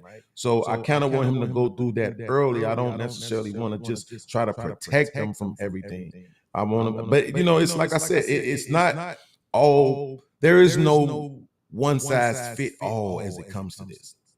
Right? People would say, yo, if you would have did it this way, it's like, you don't know that. You don't know if I would have did it this way, it would have worked out better or this way. Like, we don't necessarily know that. I'm not really a quote unquote God-fearing person, but I do believe that I accept the premise that every single thing that happens is a part of some kind of plan. Right? One of the scriptures I like to quote the most is Isaiah 45:7, which says, God says, I create the good and the evil. I, the Lord, do all these things. Right? So in the bad things that happen, there's a lesson in it for you. And sometimes the good things can turn out to be bad. So you just have to learn how to roll with the punches. And I think sometimes in our community, we protect our kids a little bit too much. I think we need to let them get out here and face the real world. And then I think it'll make them stronger. Well, I mean, we got this free will to do whatever it is you want to do. Right. You can choose good. It's a problem. You can choose good or you can choose bad. See, I don't want to live hard at all. So I want to be on the side. of good. So choice is a problem. If God really loved me, he wouldn't have gave me choice. exactly, yeah, he was taking it all away. But guess what? He had to kill you. How about that? Right. You know, Yeah, I mean, it is choice is something else, man. I'm telling you, sometimes I wish I was like, yo, I just wish I could have had somebody like the Chinese parents. That's how they are. No, this what you gonna do. We exactly. ain't That's trying to straight up hit it. discipline. You Straight gonna up be a discipline. doctor. You gonna be this. You gonna be that. You know what I'm saying? Like they take away all those choices, and it eliminates a lot of confusion. But we do see sometimes they struggle, in dealing with the pressures of those choices. So I just, I think we have to try to, as Black people, we have to try to find a balance. We got to find a balance between being stern with our children and then at the same time allowing them to make their own decisions and learning from their own consequences. It's a tough struggle, but we got SBs out here. We got Now Aaron O's out here. y'all don't want to hear what I got to say. Y'all want to do what y'all want. What I do takes discipline, structure. Why is my all light of that. cutting off? What is happening? Y'all don't want to hear. You know we real. Oh, I think you got an echo. I say it again. Keep talking. I was saying, is this the devil Well, trying to let me know he real? Keep cutting my light off. I would say it's God because guess what? Today I was reading in the Bible and it spoke of anxiety or anxiousness and where it comes from. I want you to go to those scriptures, and I'll tell you we ain't gonna talk about it right now. I'll find a way to let you know where they are, and I need you to read over them, even though you don't believe them. It might set you free. How about that? No, it's a lot of stuff in the Bible that I rock with. Psalms, Proverbs. Oh, so you one of them kind. 1 Corinthians, the 7th chapter. That's one of my favorites. Ephesians 5 and 6. Hey. Yeah, but what I about love Ephesians? those. Why don't you go on down a little bit in Ephesians where it talks about marriage? You don't rock with that one, do you? I do. I just don't see. I don't think that's what I'm saying. Like, I don't think state sanctioned marriage is the marriage between me. Like, I don't think that makes us valid. I don't think that validates us. I think if I'm standing with my woman and we make an agreement with each other and whatever spiritual source we believe in, that's enough. Not a single other person needs to even know about it. Because we're the ones who have to usher our lives. Nobody else does. So that's my personal belief because that makes sense. At some point, if you believe what the preachers tell us about the Bible is that there was two people in the world, and all it took was for those two people to be married. So I don't need no third parties. I don't need no witnesses. I don't need no paperwork. Oh, you mean like Me and my okay? I was girl like, been what do you together mean? No, for 14 years. That's all ceremonial. No, we don't. But that doesn't take the place of what you're doing. The vows that you're you're at an altar. You're submitting. You're making that covenant. You got that covenant to the person that you're saying that this is what you've told me that you were going to do. You don't care nothing about the paper. The paper is just something that you're supposed to do. You're supposed to have. But it's the actual. Did you see that video that's going around where they at the wedding and the man says for richer and for poor, and the girl goes, Obey. She didn't want to say obey. like, the preacher said we talked about this. She said we ain't talk about that. He said yes we did. They move forward from richer for poor. They go to obey. She like, well, we ain't talking about that. Like, yes, we did. We talked about all of this. Now you waited till y'all got at the wedding in front of all these witnesses to embarrass this man like this. How about that? Right? Okay, so guess what? I'm just saying. Guess what? Okay, so would they have done better if they wouldn't have had a wedding and they would just, said they were married already and wouldn't have gone through the ritual of having all that wedding situation, buying all them gowns and stuff? Because in my opinion, that man gonna have a hard time. Yeah, if you ask me that, I'm gonna say yes, right? And the reason why is because everybody looking at this sees this as a doomed relationship, right? The thing about it is those two things that she didn't want to say, they might not ever actually have a problem with it. But it's just the fact that obeying is cooperation. That's just discipline. Right. You will have a problem with that if your wife is saying that she will not cooperate with you and she's telling you up front. You're going to have a problem. That's a problem. That is a problem. What is wrong with you all? What is wrong with them? I have told you. You know what? There is not enough people around you that speak. Listen, let me say this. Let me tell you, and I've said this to you a long time ago. There is not enough women around you that speaks life into you. You have no idea who you are. and you just have no idea who you are or who you were made to be. I hate that for you. I can't be there. And I wish you found a woman that sees the greatness in the man that you were supposed to be, and you could, so much so that you could believe it too, and you didn't have to worry about other people. You would know that you are this great man, and this is how you're supposed to be built, and this is what you're supposed to do, because a woman is not your equal. She's not. And what I give to my husband is the expectation. I've said it to you before, you know, because you got a good mind. I ain't got to say it again. I wish that you had that, because if you did, dearly beloved, you just okay. I'm not gonna go any further. I'm sorry. She get there. I'm gonna give her 10 more years. Listen, no, but this is the thing though, SB. I don't think that they see that the way they don't understand the what is it? The connotation behind the word obey. They see it as some sort of subservient position where you're kind of just like on your knees beckoning, because there's a guy who did a video, right? He took that video that we were just talking about. The girl is having it, you know, no, I don't want to say for richer, I don't want to say for poor, I don't want to say obey. And then there's another video and the girl is on her knees in front of the man, like, you are my king, and I speak it to heaven and down back to earth, and I will submit to you until the day I die, and it's whatever you say. Right? Guess what podcast? That dude, like, his knees were shaking. Guess what podcast? Do you know how much life she's spoken to that man? That man will try to do, he could build her a house out of sticks because she was submitting that much and had that much of grace and love and honor for him. That man would do anything, and that's what you are lacking. That's what no one's ever shared with you, because if you had it, you would see exactly who you are. And it ain't got to be, you ain't got to be publicly like that. But if somebody could speak that much life into you, you would be like, there would be no more anxiety. You'd be like, I'm the man. I'm getting ready to do this. I'm getting ready to do this. I'm getting ready to do that. But I don't know. I mean, I'm not saying anything. I think you got to understand that that's probably 80 to 90% of the reason why you get the backlash that you get. It's not so much that people disagree with you.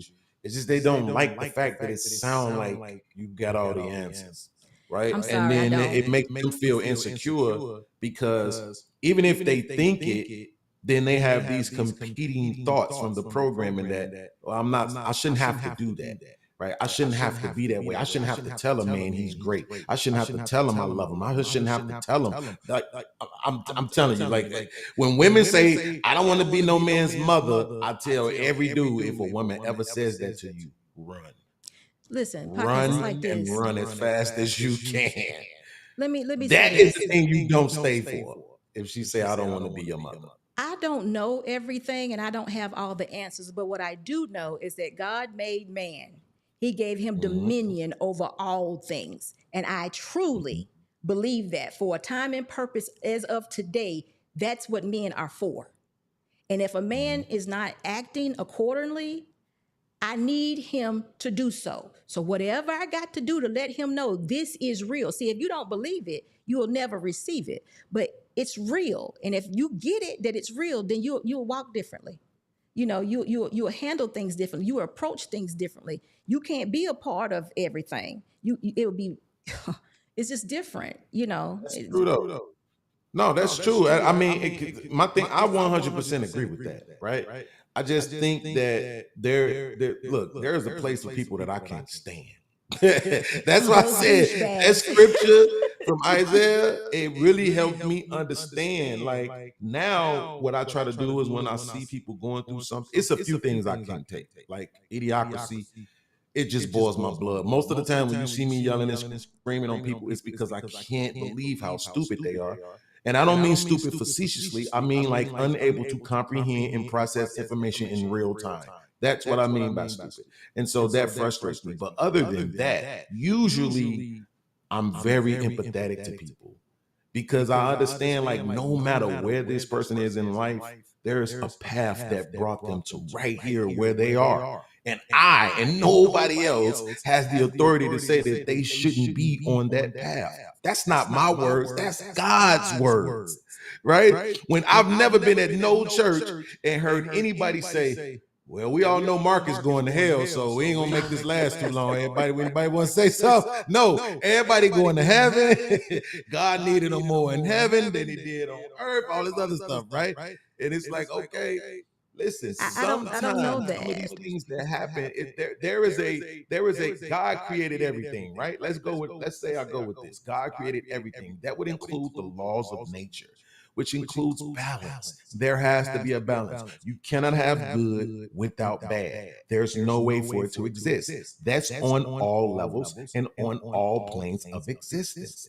This is why the devil even tried to overthrow God in heaven. There, it needed to be that kind of thing. There has to be a balance. So when I see things that are bad, when people do things to me that are bad, if you notice, I somewhere down the line, I forgive them. I try to be back in communication with them. People, oh man, why are you still talking to this guy? Why are you still talking to that guy? Because I believe in redemption. Because I believe there's a reason why every single thing happens. And so, yes, we do say it's our choices that we make, but at the same time, if God knew it before I did it, somehow I was supposed to make that choice. And it's just meant for me to learn from it. No, My son texted me the other night. That's not true. It was like, that's not true. You don't think so? Choice. No, you have a choice. That you have a choice. You have a choice. People alter their destinies. They can get back on track, but they alter them. See, remember in the very beginning, because some things he said, we were not supposed to know about this good and evil thing. That happened due to some woman being a bit out of order. But the instructions had been given way before that. So let's not leave out the instructions that was given to the man in the beginning. That's all I'm talking about. I'm saying getting back to the purpose of the man and the woman. A lot of things happened. We were never supposed to know nothing but good. Remember the tree, the knowledge of? We weren't supposed to know all of that. We were supposed to be strictly doing God's work, being fruitful, multiplying. That's how it was supposed to be. It got messed up and it's been getting messed up all in between since then. But my point I'm trying to make is it seems as though most other cultures and communities don't have issues with lifting up or putting their men in their rightful positions. It seems as though we don't have any problems doing it. They don't have any problems doing it, excuse me. And then we're always sitting back comparing ourselves to them. The white man, if we'd had all the opportunities they have, men would do this. And the Asian people, you don't see them doing this, you don't see them doing that. We always comparing ourselves to them, but when we have the same opportunities to do the same things that they do, we rebel. We be like, nah, that man, I ain't putting all my money in one pot with that man. I'm not doing this with that man. That man ain't hitting on nothing, this, that, and the other. I'm saying no. Those are not my thoughts. That's not how I see it. This man may have made some trashy decisions, bad decisions, may be involved in some bad things. But if I see a man that I realize is struggling, what I'm going to hit him for? What I'm going to kick him for? No, I'm not going to kick you. But I'm going to say, only if I see it. Do you not know that you were given dominion? Don't compare yourself to me. Don't make it about what I do as a woman. I need you to want to be the person that you're supposed to be. I want you to follow out and walk out your purpose. Don't worry about this woman. You need to do it for yourself. That's the part I'm talking about. See, if we could get that, no other community or religion or the Muslims, Buddhists, they don't have an issue with that. They grab it and they got it. They live by it. And you honor the men take, they go around there, they do everything they're supposed to do. How, can you imagine what it looks like? They don't go through this stuff, this bickering and arguing and craziness that we go through when we can have it the same way. You can have this type of leadership in your house, not you particularly. I'm just saying, period. But we don't treat our men that way. And often I hear, you included, you're comparing yourself to me, not me, but me as a woman. I don't have the same responsibility that you have as a woman. Your responsibility is greater. Yes, he gave us both the job, but I'm your helpmate. So you come first. I need to see you work it out. I need you to own it. And that's what we don't do. We don't own our rightful positions. And I just want men to own it. I think that's the most respectful way I could think of saying is that I think that's just naive, right? Okay. It works in my life. Right, but and that's the thing, right? Because that's your life. And I see what I'm saying? It's the reason why you're a security boss. You've been married 2 times, right? No. Okay, 1 time. 28 That's years. even better. Wait, that's even better to make my point. You're a security boss. You've been married 1 time. Meanwhile, I know women that's been married 5 times, right? So that's their story. This is your story, right? Like that's what I'm saying. But that doesn't The change reason why I anything. say That doesn't it, change. but That what I'm just like, you're that's outlining the what I dysfunction. understand. You outlining the Right. dysfunction. No. I'll listen, But though. see, you're Go ahead. saying it. You're saying it's dysfunction. I'm saying it could be labeled as that, right? But what I'm saying is that there has never in the history of mankind been one way for everybody. That's never existed. I agree. Ever.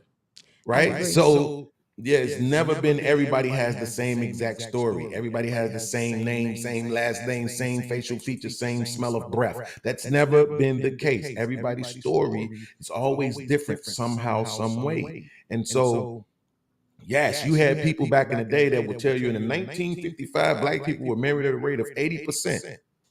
And then you was gonna have some people that come and say a lot of those women was married because they didn't have no choice.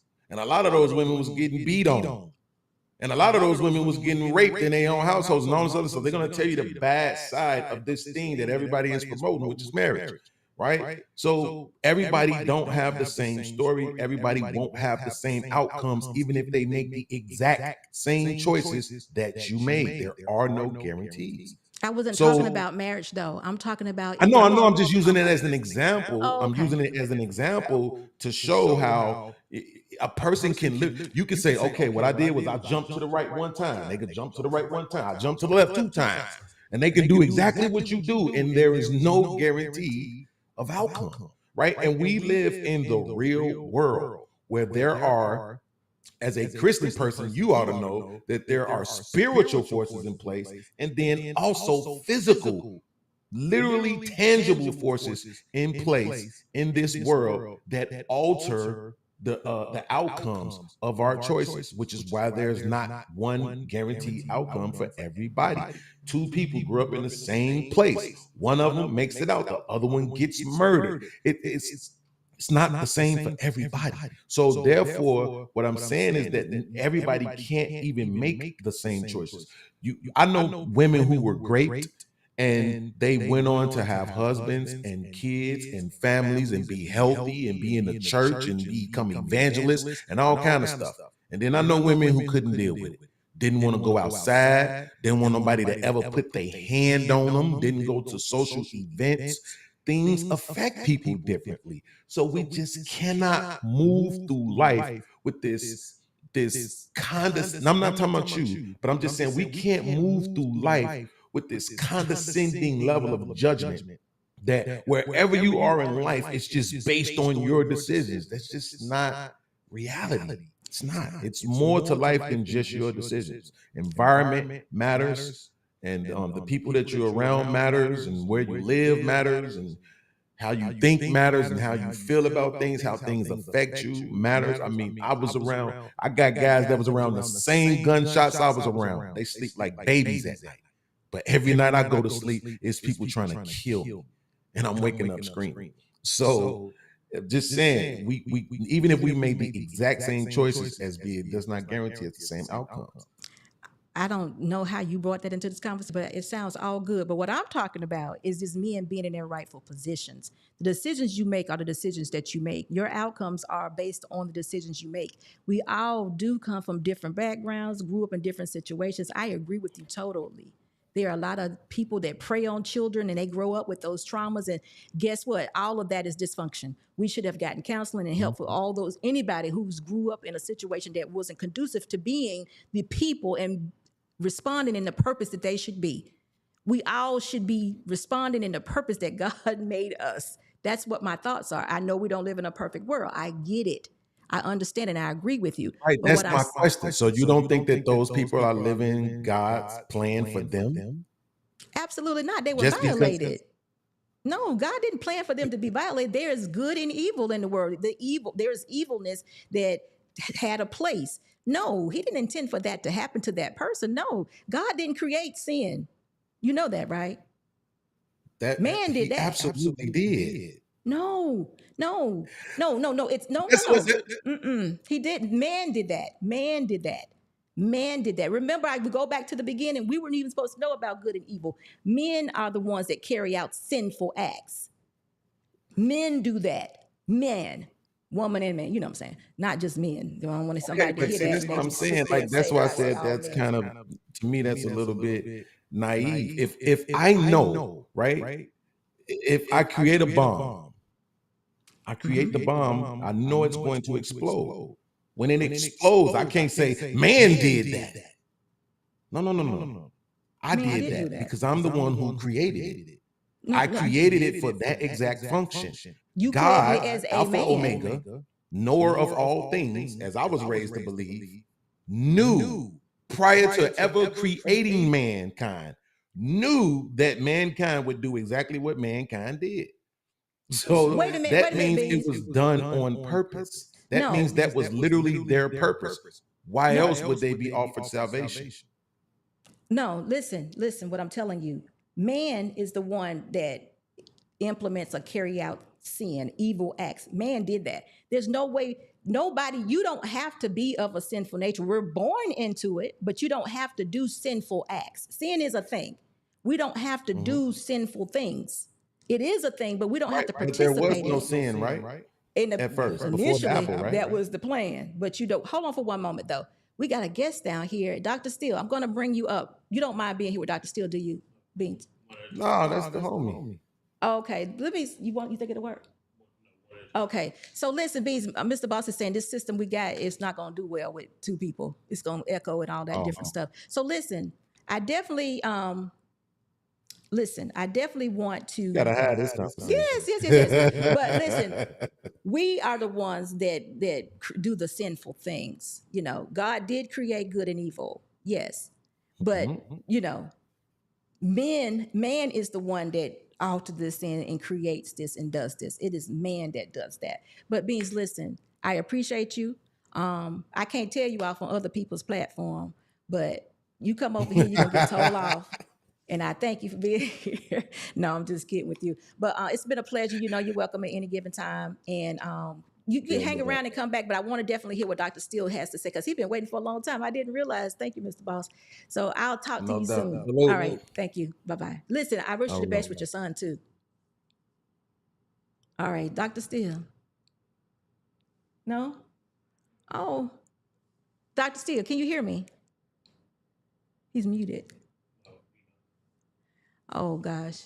Dr. Steele, if you're there, definitely, I'm sorry about that. We doing a different system right now and it doesn't look like StreamYard, so I'm a little bit off on what waiting people look like. So whenever you decide to come, please do. Sorry about that. But anyway, that was a good conversation. God created Satan, but did not make him sin, period. Let the sink in. It started in Satan's heart.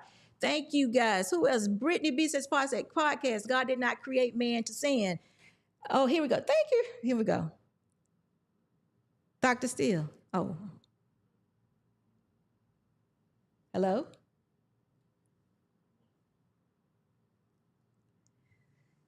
You know what? This is a good conversation. Very good. We choose to stay in sin. Yes, we do. Miss M says, good night, family. Miss M, you can't hang. You ain't gonna hang no longer. What? Steele. Dr. Steele, I think there's something going on with your connection, but whenever, we'll get it right in just a moment. Stanley says, I can have sex outside of my marriage, but I choose not to. It's a choice. I choose to get married so as to not continue to fornicate since I know it's wrong. Absolutely. It's definitely wrong, and you don't want to do that. Mr. Richardson, how you doing tonight? Thank you so much for your $5 super chat. SB, good convo. Thank you so much, Mr. Richardson. How you been? I hadn't seen you in a while, but I have seen you, but I hadn't seen you. But anyway, guys, listen. We went off to the left a little bit, but I appreciate Beans for that conversation. Brittany, if you're not busy and you don't mind, you don't have to cam up. I do want to talk to you for just a moment, though, because I just really would love to talk to you for just a moment while we wait for Dr. Steele to come. If you don't mind, I would love to speak to you. But But again, I'm going back to this marriage thing. Beans is I was wrong about him. I didn't necessarily say that he was married or not, but I am now informed that he is or has been married before. So he can say a little bit. But them other folks that are not married, I need y'all to cut it out. Ask questions. Ask questions. Ask questions. Don't be just telling everybody how something's gonna be. And again, you can create your reality. You don't have to do what everybody else is doing. Just because 50%, and it's like Beans just told me, he's like, the problem people have with you, because you think you have all the answers. Y'all think y'all have all the answers too. I'm telling you, I don't. I'm just giving you examples of what I live daily. That's all I've ever been able to share with you all, things that I live daily. That's it. And this is something that I want, though. I want to be married. I want to have a good family. I want to be in a good marriage. I want good, clean living. This is the life that I want. I'm not going to be out trying to entertain some dude, and think I'm going to come home with good results. I'm not doing that. I'm not going to be out spending all the money, and me and Mr. Boss didn't talk about that. I'm not going to bring chaos to my relationship that I have with my husband and think it's going to be okay. This is what I choose to do. It's just like, who was that? Just like Stanley just said, I will not have sex outside my marriage and fornicate. He's not going to do it. He chooses to be with his wife. I choose to be with my husband. It's all about your choices. Oh, Shay, what's going on with you? It's good to see you. Miss Nat, hello. Great conversation. Thank you so much. D. John, listen, you said something a while back. I don't forgot what it was, and you was laughing. God, I forgot what it was. Ask those who are successful. Makes sense to me. It definitely does. But no, listen, in these platforms right here, the people who got all the knowledge about being married is the single ones. They can tell you what women do. They can tell you what men gonna do. They can tell you when your woman gonna leave you. They know everything. They know it all. So, Dr. Steele, I can't. Hey, can you hear me now? I can. Sorry about that. Hey, that's all right. And also forgive my camera image because I'm actually behind the wheel right now. Oh, okay. You're fine though. Go ahead. I can hear you just fine. Okay, you said something about people. I can't hear you, Dr. Steele. You're going in and out. Try once more. I said something about what?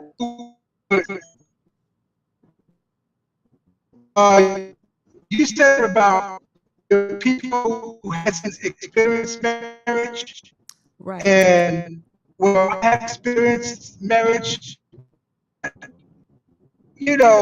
I'm one of those people who would really, and I'm not definitely not enemy of marriage, but I wish, I could be in that position. I would want to be in that position, where, I could come home from work and a woman would wait for me and nurture me, and, everything like that. I mean, I would love to be in that position.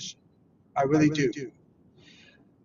Can you hear me? Oh, I hear you fine now. Yeah, you good.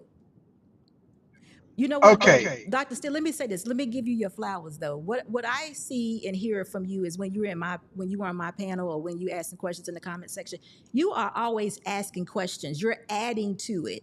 I've never heard you say, well, let me just say it like this. The examples that you always use is your mom and dad, and then you're asking questions. You're not telling people, I've never heard you do this, well, she gonna cheat on you and leave you in 5 years, or that if you don't do this for a woman, she's gonna do. You don't do that. You have questions about being married. You have questions about relationship. You ask when you offering something. Far as marriage goes, you always go back to what you saw your mother and father do. That's different. That's totally different. We're having conversation, and you listen. Your listening skills are outstanding. So I'm not talking about you in any way. I know. So Yeah, I know. Yeah.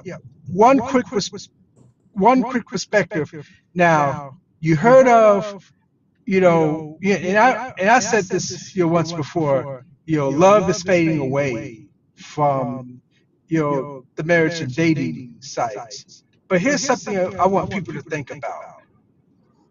How long does sex last? Mm. How long does it really last? it only lasts a few moments. That's it. Just a few moments. I mean, I could smash one woman, not see her again, I get lonely again. Smash another woman, not see her again, I get lonely again. You know, I don't see how people where you just go for the sex, right, for one night and do it all over again. But when you're in a relationship, I mean, love can last until the day you die. Okay, it's more than just the box. It's somebody to talk to, somebody to um, calm you down. I mean, all of that. I mean, I would love that. I really do. Mm. You know what? You're right. It's a companionship. Most people, Dr. Steele, you're one of those people where you make me question it too. Like, I hear people often, mostly ladies, they'll say, I don't ever want to be married, what have you. And I say, okay, I accept that. But in my mind, I'm thinking to myself, it's not that you don't want to be married. It's just that you want a very good man. You want a good companion. And I agree with that totally. Don't nobody want a trifling individual, somebody that treats them like trash, somebody that's not good to them or good for them. I agree with that, because if you have something that is good, and I'm not talking about perfect, but if you have something that's good and somebody that cares about you, that loves and respects you, you want to come home to that. You absolutely do. And it's a good thing, not perfect. But the problem that we're having, that I see in that, and this is only because I'm now 53, y'all. I'm 53. I've gotten older, I've gotten a little more Mhm. wise. What's going on is that they're not mature enough to handle those type of relationships. In the moment, it's all about them. It's all about them and this happiness thing that they think that is going to keep them. But we all know that happiness, like you said, this comes and goes. You sleep with them, you feel that emotion, you got that attachment, you're good, and then you're down again. You sleep with another one, you feel good, compassion is there, it's heat, it's hot, and then guess what? You're down again.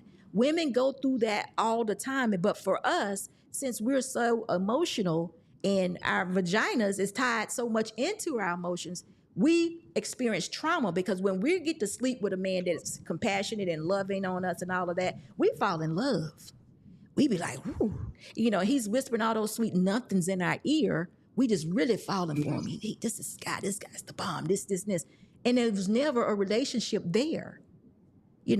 That's what happens to women. That's why I always tell women to preserve themselves. But for you, you're saying, I'm looking for a relationship because I want something that I can devote my time to, I can put something into, I can like be like, babe, I'm on my way, what you need. You want that constant relationship, and I hope that you find it. I really, really do. Because I think you'll be good in it. I think you'll be good with a relationship. I think you'll respect a woman, you will appreciate a woman, and I think that she would too you. So keep looking. Don't stop. Don't get weary. Be careful where you go in these spaces though, because they be talking crazy sometimes when it comes to relationships Mhm. and being married. Because it's like gloom and doom, and you've experienced with your parents something that worked out very well. So it's very conflicting in your mind, because you can go get pleasured, everyone, you can, but that's not what you're looking for. So you don't want to get numb or be numb to what's real and miss it. You know what I'm saying? Because Mhm. often women, we can come off real brass, like wrong in the beginning, but if you sit back and listen, it may be coming from a place where we was trying to be in love, and men see things different, so you want to be careful with that. So watch where you go and what you listen to, and still just continue to desire that companionship with the woman that with the woman of your choice. I think you'll be good at it. Continue to do that. Yeah, thank you. And I know, and I also really believe that, um, after hearing what everybody has said, after watching all these certain, situations, I know what to watch out for. Uh, I know the realities. Yes, I know the realities of relationships because I've been in four of them. Um, you know, it's a perspective I keep learning from these YouTube streets. Now let me ask you a question though. You said you had four. relationship. So that tells me that they were of some significance. Do you feel like you might have missed the right one?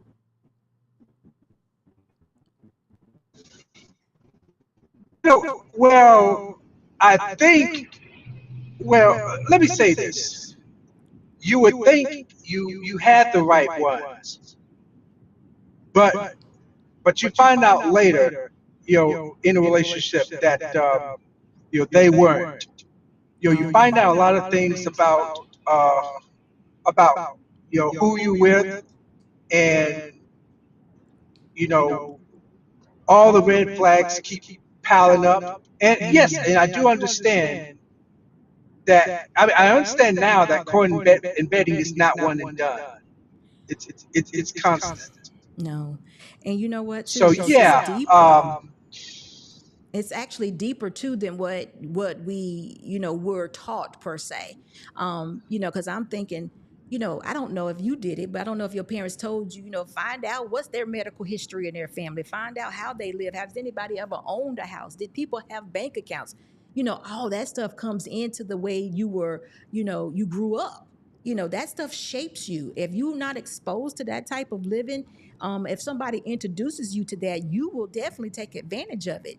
You may not know how to handle it. That is important. It's not saying that woman is not a good woman, but you need to go in with your eyes wide open. mhm, You don't need to go in, finding out later on, hey, this woman has some issues. You know what I mean? So asking questions, that courting and that right, of vetting thing, course. is deep. It needs to be. It definitely needs to be.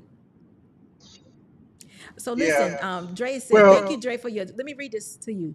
Dre, thank you so much for your $2 super chat. He says, Dr. Steele, you'll need some discernment because they smooth. They smooth out here now.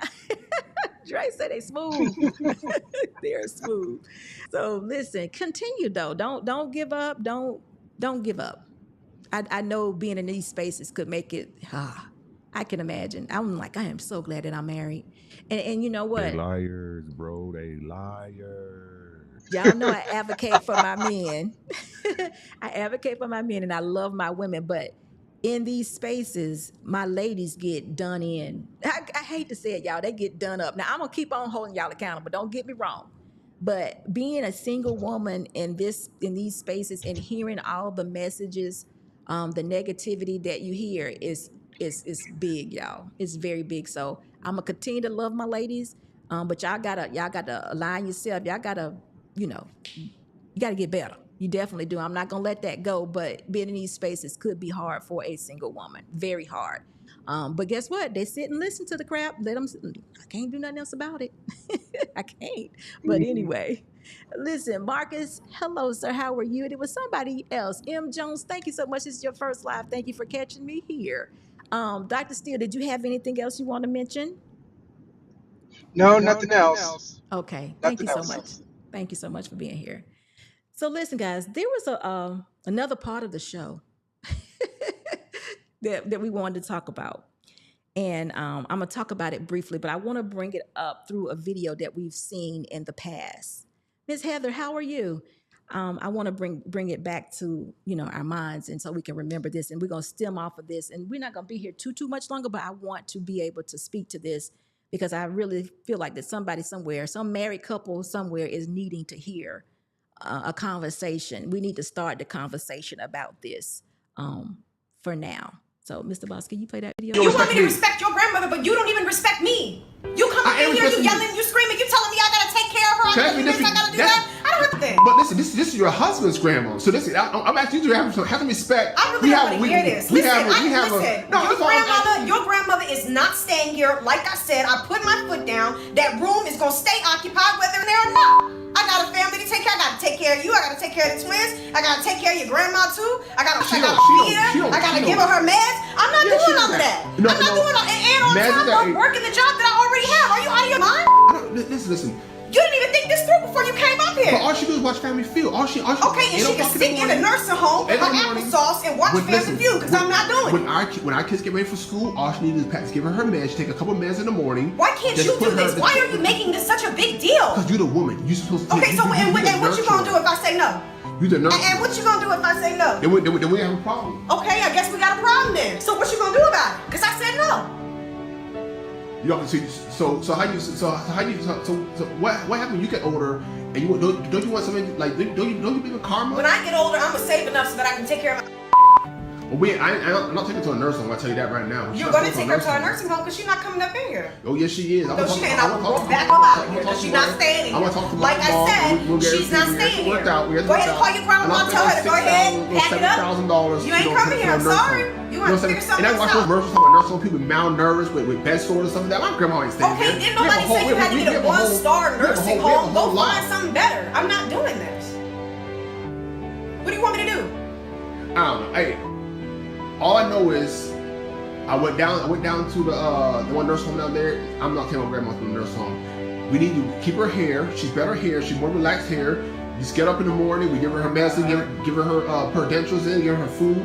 That's all you gotta do. She don't make too much. She will tell you when she gotta go to the restroom. It's no big deal. You make it sound like a big deal. You took care of kids. Do I look like ring a bell and I'm supposed to take your grandmother to the bathroom every time? Supposed to rub her up with lotion? Supposed to give her meds? Supposed to feed her? I'm not doing this. You don't understand how much responsibility that takes. And I'm already stressed out. I'm not doing it. You have to figure something else out. I'm sorry. I did figure out. You got to figure something else out. Hey, man, I got this. All right, guys. Y'all heard enough. Now, we witnessed this video one time before, but I think it's something that I need to revisit because I feel as though somebody's going through this. Or some portion of this. We got about 20 million different wrongs in this particular video, but we're going to just try to find our way through it so we can start the conversation because the conversation needs to be had. There's so many things that are out of order here, but I'm going to try to take this. I'm trying to go back to the basics so we don't have to go through these things. I'm a traditional woman per se. You know, me and my husband and I have a traditional marriage, meaning I'm his wife, I'm his helpmate, whatever he needs me to do, I do. I love cleaning and taking care of my home and managing my home. I am the face of our business. My husband goes out and get the business. I work with my husband and I've been doing so for about 28 years. Now, in that also, I am a career woman. I have been selling real estate for 20 years, since 2001. I have managed to be able to do both things and still be a wife. And I wish and want that for any woman that wants to do that. But here we go with this. This is the problem. In the beginning of their relationship, they didn't determine what type of marriage that they were going to have. They just got married. Because I'm hearing this woman say to her husband, I am working. I am doing this. I am doing that. Now he's telling her, I need you to be my helpmate. I say this often. When a woman says I do to a man, she now is the husband's. She's the purpose of the husband. Her purpose is him. What he needs, she's a helpmate to him now. You know, whatever career or whatever business, whatever he's doing, it is now including his wife. She's a helpmate to him. She needs to help him whatever it is that needs to be done. Now, I tell you guys all the time, nothing supersedes the marriage. I don't know how long these two have been married, but we need to get back to basics. So let's just walk really slow. She said, I do. She is now his helpmate. They're going to do things together as a married couple. It brings us to this event that they're having now. She's working. In a traditional home, a woman needs to understand that nothing supersedes the marriage. So whatever job or career that she has, she needs to be willing to walk away from that job or career if her husband needs her for a time to take care of his grandmother. Now, I know that's a hard blow because they may need the money. All of that stuff may come into play. That's why I say we're going to go back to the beginning. Husband, how did you enter this relationship? Did you enter this relationship with your wife needing to work in order to take care of the necessities? If that's the case, wrong answer. Or it could have been the right answer. Maybe that was the case. If that was the case, then you have to now understand that you all are working like in a somewhat of a 50-50 relationship. And she feels as though she needs to work to have money to bring into the household just as you. But now you're trying to put more on this woman, which is not fair. Now, life is not fair. Nothing supersedes the marriage. You know, nothing supersedes the marriage, and we need to get back to the basics all the time. We need to continue to tell ourselves that me and my husband are one. We got to go into this together. He wants his grandmother to come and live with us. Let's sit down. Let's have a conversation and figure out how this is supposed to be done. But guys, y'all got to understand, we got to come into the relationship understanding the role that we play if we have a traditional relationship. If we have a modern relationship, we still need to come in knowing what's the expectation. What's the expectation of my wife? What do I want her to do? This man at this present time needs to sit down and think about what he's asking his wife to do. I would say this would be too much, but understand this, guys. Y'all know y'all hear women, feminists most of the time, they're talking about being married is like slavery. This is why. Because they want to take on these careers and they want the careers to supersede the marriage. Now, do they know this is going on in their mind? They don't. They don't. They just think they're working, they're helping out the house. So the household needs more money because I need more things. They don't realize that to have a good, clean life, like to have a good life with less stress and all that, let's live within this man's means. If he wants me to work and make money to bring into the household, which we do all the time anyway, we're one pot. We're 100%. Then we do that. But when my needs or when his needs change, my needs my job as a helpmate, I'm sorry, y'all, my job as a helpmate changes also. I now need to fall in line with whatever it is my husband is saying. And because guess what? This is grandma, y'all. How much longer is grandma going to be here? You know, why can't I fall back for just a little bit, stop working at this job and take care of grandma? What happened? Or why don't I love my husband enough to understand that we need to take care of grandma? So y'all slow down. Go back to the beginning. When you're entering into these relationships, ladies, understand, as a helpmate, you're there for your husband's purpose. You need to help him with whatever it is he needs you to do. If it's to get a job, to bring more income into the house, do it. You know, do it. Bring the money in 100%, one pot. You know, but if that should change with it until a time where it changes back or it changes another direction. Now, she was very much out of order. This could have been a conversation. She didn't have to get angry with him, but this tells me that there's been no communication throughout the marriage. Y'all heard him stuttering, right? He was so nervous to say what he wanted for her to do, to tell her. Now, guess what? Did y'all also hear him say, I went and asked my mama about this? Wrong answer. He was never supposed to ask his mom what to do in his home because nothing supersedes their marriage. Guess what? Mama told him, you go in there, you tell her what to do. That's what mama did. Mama didn't say, go have a conversation with your wife. Y'all sit down. Y'all have a plan, or better yet, before you go to your wife, let's get together a plan. And maybe, you know, it would allow her to be more of a part of you bringing grandma into the house. Or how about this? Mama, it's your mama. Why grandma can't be with you?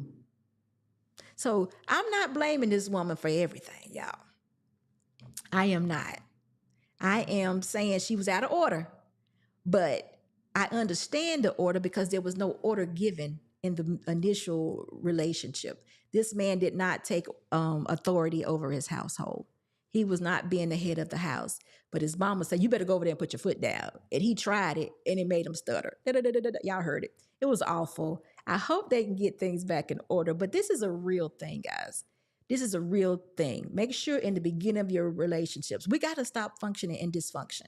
We do. And this is as a Black community. We got to cut it out. Let's have communications about our roles. If you want it to be traditional, allow it to be traditional. If you want a modern marriage, allow it to be a modern marriage, but still have that structure, still have that foundation, still have that order, and we work within it. If your husband wants to cook, because there's some good men out there that love to cook, they can be chefs, it's okay to do so. It doesn't matter how you run your home, but make sure you both understand what's going on. Make sure you both understand what's going on, and make sure that communication never stops.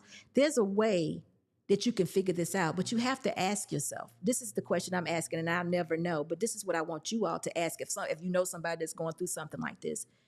Ask yourself why she doesn't see her husband dear enough, or, you know, why doesn't she see or have that amount of respect for him to know that this is important for him and this is something that needs to be done. Ask yourself, why does she not see that leadership or that head of household in him, or that whatever it is she needs to have for him to be like, okay, baby, we can do this. We got to figure out where it went. We got to figure out who dropped it off. know where the ball dropped. We got to go back and get it because their marriage is that's a big deal. Could they really handle something catastrophic? Could they really handle that? Because if mama coming over to grandma, if grandma's coming over for an empty bedroom is about to blow them out the box, I would hate for, I ain't gonna say nothing bad, but something bad to happen, that really pulled at them. Could they get through it? Probably not. So mother and father, husband and wife, we got to work every day on becoming one. Whatever it is we got to do, we got to continue to do so. So when things like this come up, because these things will happen, y'all know, we're getting older, 53. That means mother-in-law, somebody might have to come and live in my house. And see, I don't mind my mother-in-law coming and live with me. But things may happen where we have to not be selfish and extend ourselves to someone and do what we got to do, because we would definitely want that we would want that to happen for us. Meaning if her grandmother or if her mother needed a place to stay for whatever reason, she would want her husband to open that door and be open to the fact that her mother or grandmother needed to be in that house. So we have to carry that same kind of empathy and compassion for each other before we start being disrespectful. And she was just disrespectful. So that tells me none of this happened. There was no empathy or compassion for this man from the beginning. Something was missing. And I don't want y'all to be in that situation. So in your marriage, if you haven't started communicating or if your communication is not good, it's time. It's time. So I just needed to share that. We can talk more in depth about it, but I just needed y'all to understand this woman was not completely wrong. And this man was not completely wrong either, but this is not a deal breaker. We can fix this, but it starts with us communicating. Now, y'all probably gonna ask me, and I need to ask myself this. After so many years, do we go back and implement this plan? Do we sit out? Yes, we do. Yes, we do. We don't have to be in dysfunction all our lives. Let's write it down. Let's say, you know what? I don't want to be this way anymore. I don't want to conflict with my husband. I want to be in cooperation with my husband. We get things done when you cooperate. And y'all think about it. We choose our behaviors. She chose to be upset. She chose to disrespect him. She chose all that. She could have been just as cool and silent if she wanted to be. We have to choose the way that we want to respond. I'm getting old now, y'all. I'm about to be real chill. Mr. Boss might not get anything out of me anymore. I might be like, yeah, baby. He was like, baby, I want you to have an answer. Oh, okay, baby. Like, can you give me something? Yeah, that's okay with me too. So that's just how it goes. Once you get older, you're comfortable. I'm fulfilled. I'm satisfied. I'm not going anywhere. He's not going anywhere. And we are working this thing out together. And that's what you want to shoot for. So, remember that. That's your goal, and nothing supersedes your marriage. And if anybody else wants to talk about this a little bit deeper, I'm here, and we can have a whole conversation about it. And it could be general. We don't have to give names or, details that they would, call you out, but we can still have a conversation about it. But just remember those things. But before now, I think Mr. Boss wants me to read these super chats. Michael Richardson, thank you so much for your $5 super chat. SB Good Convo, thank you so much. He also says, and thank you for the $10 super chat. He says, I will come up one day. Oh, good. I'll come up one day. You do good content. I think I only been on Ricky's show when he had panels. I like positivity and education. Even though I'm 56, I learn from young people and old. There you go. We always learning. We should. We should be open-minded. But these millennials are so smart, y'all. They think they're smarter than we are. And I guess the Gen Zs do too, right? Guess what? I'm going to let them have it because they can definitely teach us some things. They definitely can. Dre, thank you so much for your $5 super chat. He says, SB, their dynamic isn't traditional, but modern do they don't have the principles to operate. My people perish for lack of knowledge. Listen to him. Listen, you're right, Dre. Their dynamic wasn't. Well, their dynamic was not traditional, but I think that was what he was actually looking for, is a traditional relationship. And he never communicated it from the beginning. That's probably why they had no communication. And that's a major foul. He was just letting be. You know what I'm saying? They was just living. They was just doing life. No order, no structure. But here is now, he needs her to do something different. He needs for her to give herself to him, or for a situation. She needs to sacrifice. Ooh. and she's never sacrificed anything. And it's coming as a huge blow, big blow to the head. And she like, what? Got back up real quick. She resilient though, right? Miss Deidre Davis, hello. You said a mouthful right there. We choose our behaviors. Hello, ma'am. How are you doing? It's good to see you. Again, y'all, we have to, we definitely choose our behaviors. And she had a big blow to the head because this woman has never sacrificed anything. And you can actually tell that. Whatever it was she wanted, she went out and got it, whether her husband agreed with it or not. Now he's telling her to share her space, share her, and he giving her a job to do. He giving her duties. He says, give her medicine, take her to the restroom. She's saying, you want me to rub lotion on her too? All these things. And that was just too much of a sacrifice for her because she's never had to do that. So, Dre, you are right, but that is what he's wanted from the beginning. Now, can he get it? Or is this a deal breaker? I wonder. It doesn't have to be. But they got a lot of work to do. And grandma still got to have somewhere to go. But remember, though, I think that she is taking on too much.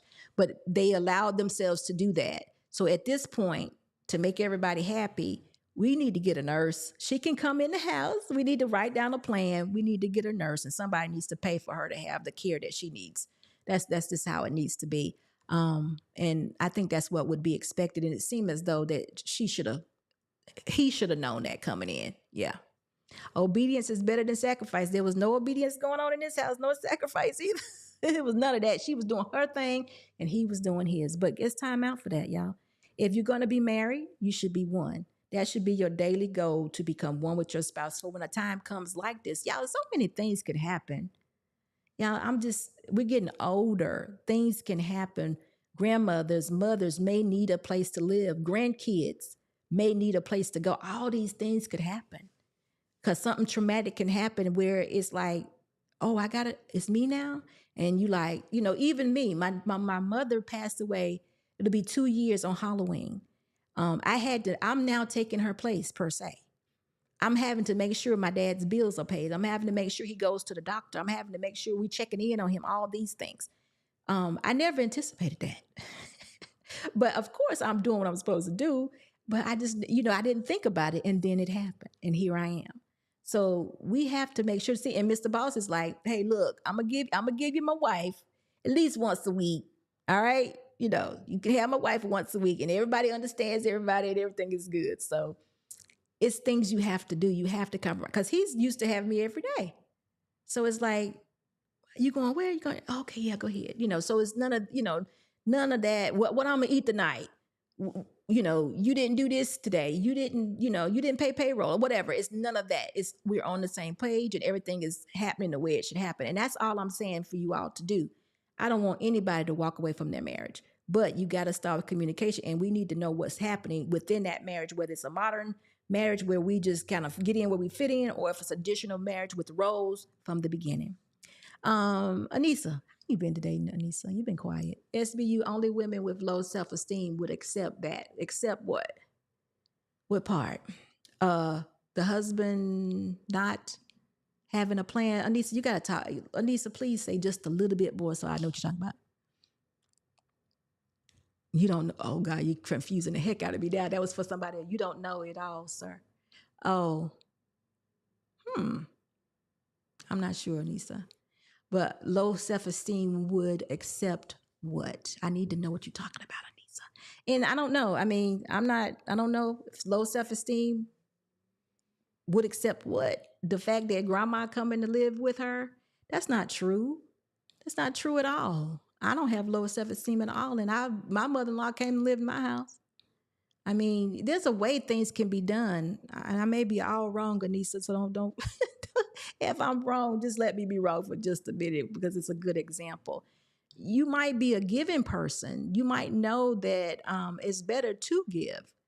Generosity is a way to build wealth. I mean, all of that stuff comes together. I don't know what you're talking about, Anissa, so maybe I'll just wait till you give me some more information. Oh, okay. Yeah, Dre, you don't have to be on the camera. Mr. Boss is going to put the link there for you. You don't have to. Anissa, please continue on with your comments so I can understand what you're talking about, because I'm not getting ready to call. Guess what? If a woman has low self-esteem, all we can do is build her up and try to figure out what is the issue, why is her self-esteem low, what happened, and just try to encourage her to be the best version of herself. So even with that, we can work some things out. Even these women who think they got it all together. I mean, low self-esteem, we got extremes. We got low self-esteem and we got egos. I think I'd rather deal with a woman with low self-esteem than a woman that has an ego, because a woman with ego is outstanding. She's so I mean, that's like, ooh, what? What is that? So, I mean, I don't know. Them egos is something else, especially, y'all, I don't know. Think about the sisterhood. Think about how, anyway, tell me what you're talking about, Anissa, if you can. Dre, the link is in the chat for you. I hope you can get it. Mr. Gilbert says, you are not wrong, SB. These women are selfish as heck. They think the world revolves around them and what they want, and that's it. Sometimes they do, but I think, Mr. Gilbert, is we don't have good examples. I think sometimes we thinking if we sacrifice, we're losing. Let's talk about that. Which part is that, DD?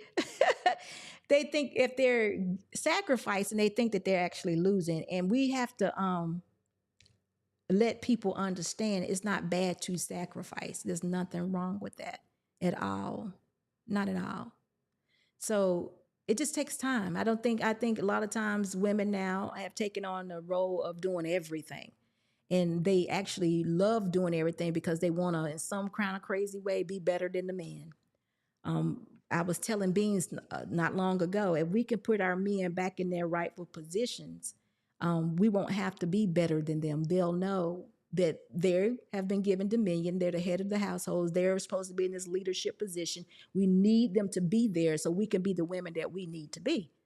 But, so often we have a set of men that that don't mind being equal with us. They don't mind being equal. They don't mind being equal at all. And I'm thinking, you are not my equal. Do not compare what I do or don't do to what you do and who you are as a man. You need to be a man without me. Forget me. I need you to be the king that you are supposed to be, the head and all of that. I need you to be that, despite if a woman follows or not. And these women will come along. They absolutely will, y'all. Low self-esteem or ego. Ooh, ego, y'all. That's everything. Was it everything without God or something like that? Bolo, I forgot. Bolo told me a little, was it an acronym for ego? I forgot what it is. But egos are something. Today we met a woman. Mr. Boss was having a conversation with a woman. This is so funny, y'all. And it's everywhere. We were at a store, and the salesperson, she was talking to us about, we were buying a piece of furniture, and she was talking about, y'all know I had a little incident at my home, right? Where I had to get some repairs done. So now, the house is done or in the process of being done or whatever. And so we were buying some furniture. And what did he tell me? She said, we were talking about the house, and I think Mr. Boss was like, hey, I love the floor, the color, and it looks so good. I can't wait to do this, and this. And she just chimed in and she says, I got a house. And he was like, oh, okay. And then she said, it's on 4 acres. And he was like, okay. And she was like, it ain't got but 2 bedrooms, but I love my house. And he's still looking at her like, okay. So for whatever reason, this lady, she felt like she needed to measure up to him just speaking about, him and I speaking about new floors or getting your floors done over or whatever. And we was like, looking like what did she just, and it was like, this is crazy. She had to have an ego. This was out. We were like, ma'am, it's okay. I'm glad you. Then she kept going. She said, I haven't seen my neighbors in like 2 months because I got them 4 acres. I love them 4 acres. And we was like, okay. My husband was like, okay. But it was just amazing the way she felt like she needed to measure up to us just getting our floors redone because we had some water damage. We was like, hey, we didn't mean to, Mr. Boss was like, I didn't mean to cause all that. I was just simply mentioning that the floors look nice in the house. Baby, you should see them. And she just took it and ran. I was like, wow. So I do know that in this time that we have now, even Sherelle helped me to this because I didn't think of it this way. Sherelle told me, she said, SB, women nowadays are trying to want revenge. Black women, let me just tell the truth about it. Black women in this time want revenge against men. And I was like, what do you mean? She was like, yes, they are so upset with men. And we have the expectation that they're going to leave, that is how we perceive and do, that's the interaction that we have with them. It's already, you've mistreated me, you've committed a foul, I don't, you're not going to be here long. So in other words, it's like a built-in trauma that all men are no good and they're going to leave. She said, it's an expectation for them to leave. And I was like, are you serious? She's like, yeah. So that's why it's easy for a woman to say she's going to have a baby and she don't need the baby daddy. That's why it's easy to say a woman would say, I don't need a man, because they already are programming themselves that this man is not going to be here. Y'all, I'm not saying this is true in any way, because in most situations, it's probably not true. But there is some programming going on. Now, y'all heard me tell the story, I think, last week, where one of my people in the comment section told me that Erykah Badu, that song Tyrone, I'm going to continue to say it because it's the best example you can have of people or conditioning or influence. Tyrone was influenced by Erykah Badu's aunts. She said that she used to sit around the table. They used to sit around the table and talk junk about men all day long. And she said she went into the studio and made Tyrone based on what her aunts were saying about men. This never happened to her. This was not real in her life. She just listened to them and went and made a song about it, y'all. I was like, that is nothing but social media all over again. Because a lot of these things that these women talk to me about, or like if I say something nice about a man, the things that they come back with, this is not things that they experience. These are things that other people experience, and they're wearing their trauma. I get it. Women are very emotional. I see something on TV, I get mad as heck. I'd be like, oh no, I couldn't believe he did that. Why did he do that? But I understand that was her man, not mine. And I don't hold it against all men. I don't be sitting around like, all these black men, they just ain't hitting. We don't do that. You're not supposed to do that. You got to understand that whatever is going on with this man that made him foul, it's him. It's not the next man. And it may not be the next man. But what you got to do is make sure you're the best version of yourself, ladies. And you do that by preserving yourself and aligning yourself with a relationship with God, so he can show you what you're supposed to be doing and how it's supposed to look. So when that man come that's supposed to be with you, he'll just, wife you up, and then y'all just, go on about your business. Those of you that believe in being married, those of you that don't believe in being married, or don't believe in the laws of the land, going down there and getting that certificate that say marriage license and all that stuff. Listen, I understand that having sex in history was being married. I get it. But again, my foundation and my belief tells me that I need to do what God has told me to do. And that was to go get that license to be married. And that's what I did. So, SB, Andre 3000 talked about how her family negatively influenced their relationship. She definitely carried their trauma farther than that studio. Listen, I'm not saying she wasn't. She might have been definitely negative, and but I'm saying that particular song, Tyrone, she said that came from her aunties being at that table talking about men. I think that's crazy. Hello, Miss Davis. How are you? I can't hear you. Hold on.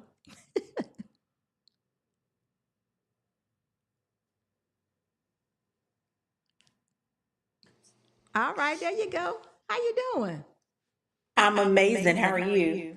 Just as amazing. What's going on?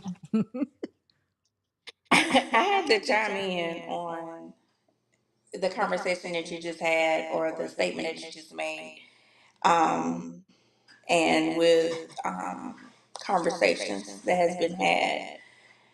I don't understand why women think that because you had a bad experience with your child's father or with your father, you have to take out all that anger and frustration on the next man, or expect, well, my ex did me this way, or my dad did me this way, or my it's so deeper than we always blaming our last situations on our current situation. Yeah, Um, you're right. Let me tell you this. It's like a two-part thing. First thing is just unhealed trauma.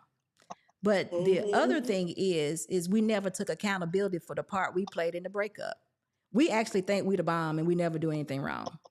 We actually think we the when bomb. actually See, we've done a lot wrong, we probably. probably, but guess what? The sisterhood won't tell you what you did wrong. You know, the sisterhood won't Mm-mm. tell you, hey, sis, preserve yourself. And I'm not judging anybody at this moment, but even if I was, I'm saying preserve yourself. It's if I'm preserving myself and I'm waiting to be asked to be married or waiting to get married, I can't I can't say that, hey, I'm experiencing trauma from this man because there's never was a bond with this man. I can release him and have no issues. But they'll tell me I can drop it like it's hot. I can have a Mhm. spiritual bond, a sexual bond with this person, be sexually immoral, and do all these things. And then when I realize he and I never had a relationship or he didn't really want me, then now I can hate him. But the part about me laying down with him, enjoying him sexually, they don't want me to own up to that because that's what everybody do.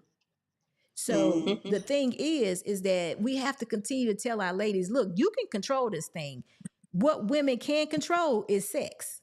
Men control relationships. So wait for that man to ask you to marry him or ask you for a serious relationship before you start giving away your sex. Now, this is all things I had to learn. I'm not saying to you that I'm the guru. I had to learn. Now that I know better. So I'm sharing it with you. But women need to understand we control sex. So if we don't want to give our box to anybody, please don't. And when you don't do Mhm. that, you're not mixing spiritually. So your mind is clear. So that man can't tell you what to do because y'all know with some good sex, we'll be over here cooking, cleaning, washing his clothes, and he'll have a whole nother woman across town that he really want to marry. And we be like, did I do Right. that? And that hurts us. That's an emotional scar because we really thought this man loved us. And when he's making love to us, or when he's young, you know what he's doing. Or when he's doing that to us, we really think that we are bonding and he loved me and all this. Well, he didn't. He didn't. He's just releasing. That's it. He's lusting after you. Um,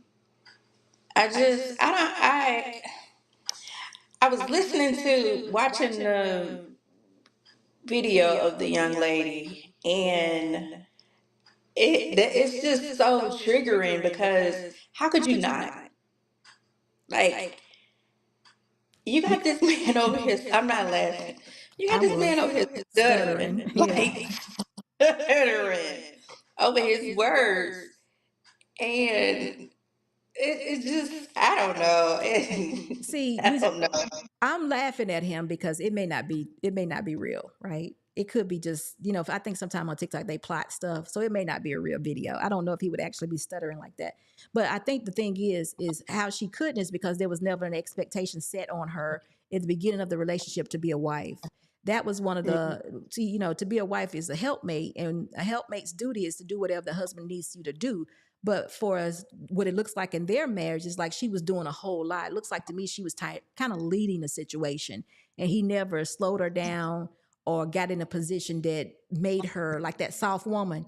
She wasn't that. She was working, taking care of the kids, doing all these things. So she felt like she deserved to have a loud voice to call the shots. And that's what she was actually doing. And Miss M says she could have adjusted her current duties to better facilitate the task, but no. This probably wasn't the first time she reacted this way. No, it wasn't. I'm sure that they've had some disrespectful moments before, but he also should have came in with a plan for her to adjust. Now, Miss M, I heard you say this. I saw you write this. It could be a deal breaker if he enforces or if he writes this plan and she refuses to go along with it. It definitely could be because she did ask him, "What you gonna do?" And that sounded like fight talk a little bit, y'all. I don't know if she would fight him or not, but that sounded like fight talk to me. And there's one other thing I She want to looks mention. like she'll fight. It She sounds looks like fight fighter. talk to She like me. she'll fight. The other thing I want to mention is Tisha. Tisha, I appreciate this so much. And I think this is what, again, I just don't think women, as women, we think about this. But Tisha says, why do women refuse to believe we control sex? I have no idea. I have no clue because we control so much. We control So our much. sex. We don't have to give our bodies away to men. I don't know. I think that they think, and I've heard this before, that if they don't do it, that the men will not deal with them. And I think sometimes sometimes men may verbalize that. If you don't give me some, I'm out. And you've seen Trey. Trey said that. Trey said it tonight. He says he gonna be he gonna be shacking up before he marry. See, so if you do that, then what is the expectation? If you know, I happen to think if a woman can get that down pat and understand that she controls sex, and it will demand a certain amount of respect or a different amount of respect from the man, and they'll see them in a different way. I know it's a whole lot of stories go on, but what if she's been with 200 men? I don't know that. You don't know that. I'm not, I don't know if a woman that's been with 200 men would even try to control sex. I'm just saying it's a different woman that can preserve herself and wants to be a wife and is presenting herself as a wife. I think that woman will be wifed up. It's just something that you have to practice on a daily basis. And it's not an easy thing to do, but we got to understand that sacrifice comes with it. You can't be in a marriage relationship and not sacrifice and compromise with your man. It takes some compromise. I mean, we got to compromise on the temperature sometime. I'd be like, I'm freezing cold, and he'd be like, I'm hot. Then he get freezing cold, and I get hot. So it's all a compromise, but really, it's not a big deal. It's not a big deal. So we have to do that. Yes, we do control it. Yes. See, my ladies over here at SB Nation understand this because I told y'all got it going on over here. It's them other ones we got to get in here to let them understand that, listen, you control sex. This is your virtue. This is your value. You can't give this all away and expect you're going to get the man that treats you well, because guess what? You're going to wake up one day and realize he never promised you relationship. And then what? Now you're mad. Boss, what was that? I know. He's something else behind this. I mean, a lot of people might disagree with me on this one, but I don't believe that everybody is teachable. Wait a minute, say that They again. might You don't believe everybody. that? But wait I a minute though. You believe think that. you don't think that every woman is teachable? I mean, okay, listen. Women fall for influence very easy. So in some ways that is teaching, whether they accept it as teaching or not. You start doing something, women will start doing it they'll start doing it regardless of they want to do it or not. It'll get into their mind, like the feminist movement. I don't think Black women intended or marched for the feminists, not a majority of them, but they now feel as though they're in control. They don't need a man. And where did that come from? I haven't taught anybody. I guess their mothers kind of taught them that. So if they can learn something negative, they can also learn something positive. But you have to be open to learning positivity. True. You have to be open to that. If you've always had negativity in your life, or you always been told, oh, men ain't this, oh, blah blah blah, oh, your daddy wasn't this, oh, your granddaddy wasn't this, that's in your mind, that's conditioned in your mind. So now you're thinking, as you're growing up, oh well, I know all men ain't gonna be nothing. So It's true. it's just, we gotta break these generational curses, okay? Straight dysfunction. It is so dysfunctional. All we can do is continue to be positive. Try to let people, when you have a good man, be appreciative of that man. Let him know this is a good man. Let him know he's good and he's appreciated. Another thing too is I think that women that want to be wives, there are books out there. I've been promoting Power of a Praying Wife for I don't know how long. I'm still going to promote it. We need to learn men a bit. We need to understand that we cannot control them, and their responses are not our response. We think that men are supposed to do what we think they're supposed to do, and we don't give them credit for having minds of their own. They do and respond to whatever it is the way they want to respond. We cannot control men, and we need to really get that. We don't. We think we can, especially with the babies, Rao, with the babies. Like even with the kids, the parents, co-parenting situation or trying to be co-parenting, we'll say stuff like, you don't take him over your mama house. I need you to keep him. Well, guess what? You know, okay. This time that he's I don't spending care with where you me, go. Okay, right. This time. bye. Like, okay, long as he don't come back harm, I'm good. Like, But you I have don't. heard this before. They do not want. They'll say, "You all you do is take him over your mama house and leave him." So he wasn't with you. He was with me. That's his grandma. She wants to spend time with him too, but we want to control him. I heard a lady today. Someone in the comment section told me, "I'm gonna be standing outside the child support enforcement office. I'm gonna be standing outside." I was like, "What for? You looking like a fool? What you standing outside for?" Yeah, because that's a process. So that's not like you're gonna get it overnight. Well, she Okay. was just saying that because I said that I think women should build relationships with their kids' fathers or whoever the absentee, the non-custodial parent. I think they should be able to have a relationship with the child so they won't feel like the child is an invoice. They'll be love to come pick up the child and buy the child shoes and clothes, get insurance, give money or whatever the child needs because that is their child. They'll love to do that. They won't feel like this is some sort of terrible obligation that somebody is forcing me to do. And she was just went off on me. I don't know. I can't wait to stand outside the child support. I was like, well, you go ahead, be foolish. Get your $25. Go ahead. It ain't gonna bother me none. But that ain't taking care of your child. Your child needs to It's have a not. balance. Let these men, you know what? If you have a baby by somebody and you didn't have a relationship with that person, that baby didn't promise you nothing. Do you not? I mean, I can't imagine for the men and the woman too, but for the men, can you imagine how hard it would be? Because men control relationships. Hear what I'm saying? Imagine how hard it would be for this person now to digest the fact that I had a baby by someone I didn't even want to be with. How hard that is. Now, I'm not giving him an excuse nor a pass. He needs to get in there and do what he's supposed to do. Understand that. But it may take that person some time, some maturing, to understand that, oops, I did something incorrect. Now I made a decision that I shouldn't have made. Now I got to get in there and do what I'm supposed to do. It's not going to come easy. Now I can't make it come easy. I'm not saying he's right or wrong for it not coming easy. It should come easy because you made a child and get with it, but it's got to be some form of trauma because he did not build a relationship. He was just having sex. And that's what we need to know. That's what we need to understand by men with men. And I'm not saying baby them or have kid gloves or anything, but give them a moment or try to understand. Try to have some empathy. Try to be in their shoes for just a moment because your mama comes a little bit more natural. You want it to come natural for him too. You want it to be natural for him too. But remember, he has control of relationship and he never had one. So we have to make sure that we bring in these couples, this mother and the father, even though they're not together as a couple, we bringing them together as co-parents because these kids, they need both. They need both of them. So we got to leave the doors open. But sometimes when you tell women that, they don't. They want to control the situation. I am not leaving the door open. He better pay me this money.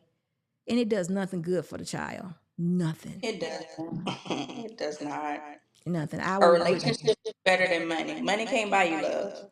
Blackstreet's on the song. So, It can't. So, but listen, guys, Miss Dee Dee, I appreciate you being here. So I've been here, I don't know how long. I wanted to talk you've to been here a Drea. long time. I've been here a long time. How You've long been have I been here? I can't even tell you right now. it's about 2 hours or so. What? I feel like I don't work the job. You did. This But is a job. anyway, listen, Educating guys. people. It has been an outstanding night as always. Thank y'all so much for being here. We will do this again on Monday unless I decide I want to do something on Sunday. But either way, thank y'all so much and y'all have a good weekend. I'll talk to you all soon. Bye-bye.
Always gotta ask me to stay. Why you always gotta go? Playing house, this ain't a home with your soul. On the road. Say, why you always gotta go? Playing house, this ain't a home with your soul. See, I've been lost in my thoughts, and my thoughts they too obscure to usher off. Sorry, Mom, I just thought you were my world. Now you're not. And I'm just sitting, smoking, sloping in a daze, cause my days ain't been the same since I drove your away. I remember the way you wrote letters in blue ink. You and me was in love. Give up what your crew think. I know your moms probably think I'm a bastard. Your pops probably want to beat my death and kick a in my casket. But I got sick of fighting, bickering, fussing over nothing, cussing. Instead of watching the death of discussions that we once had. Days that we once spent in the backseat of our cars, reading poets at sunset. It's funny how love can fall out the foreground, get pushed into the back of your mind. We used to twist a spliff and laugh and relax. Now you crying, and I'm trying to find the reasons. So I ask, does forever ever happen, or is it always fade to black? I can't say. No, I always gotta go. Playing house, this ain't a home with my soul. I can't stay. No, I always gotta go. Playing house, this ain't a home with my soul.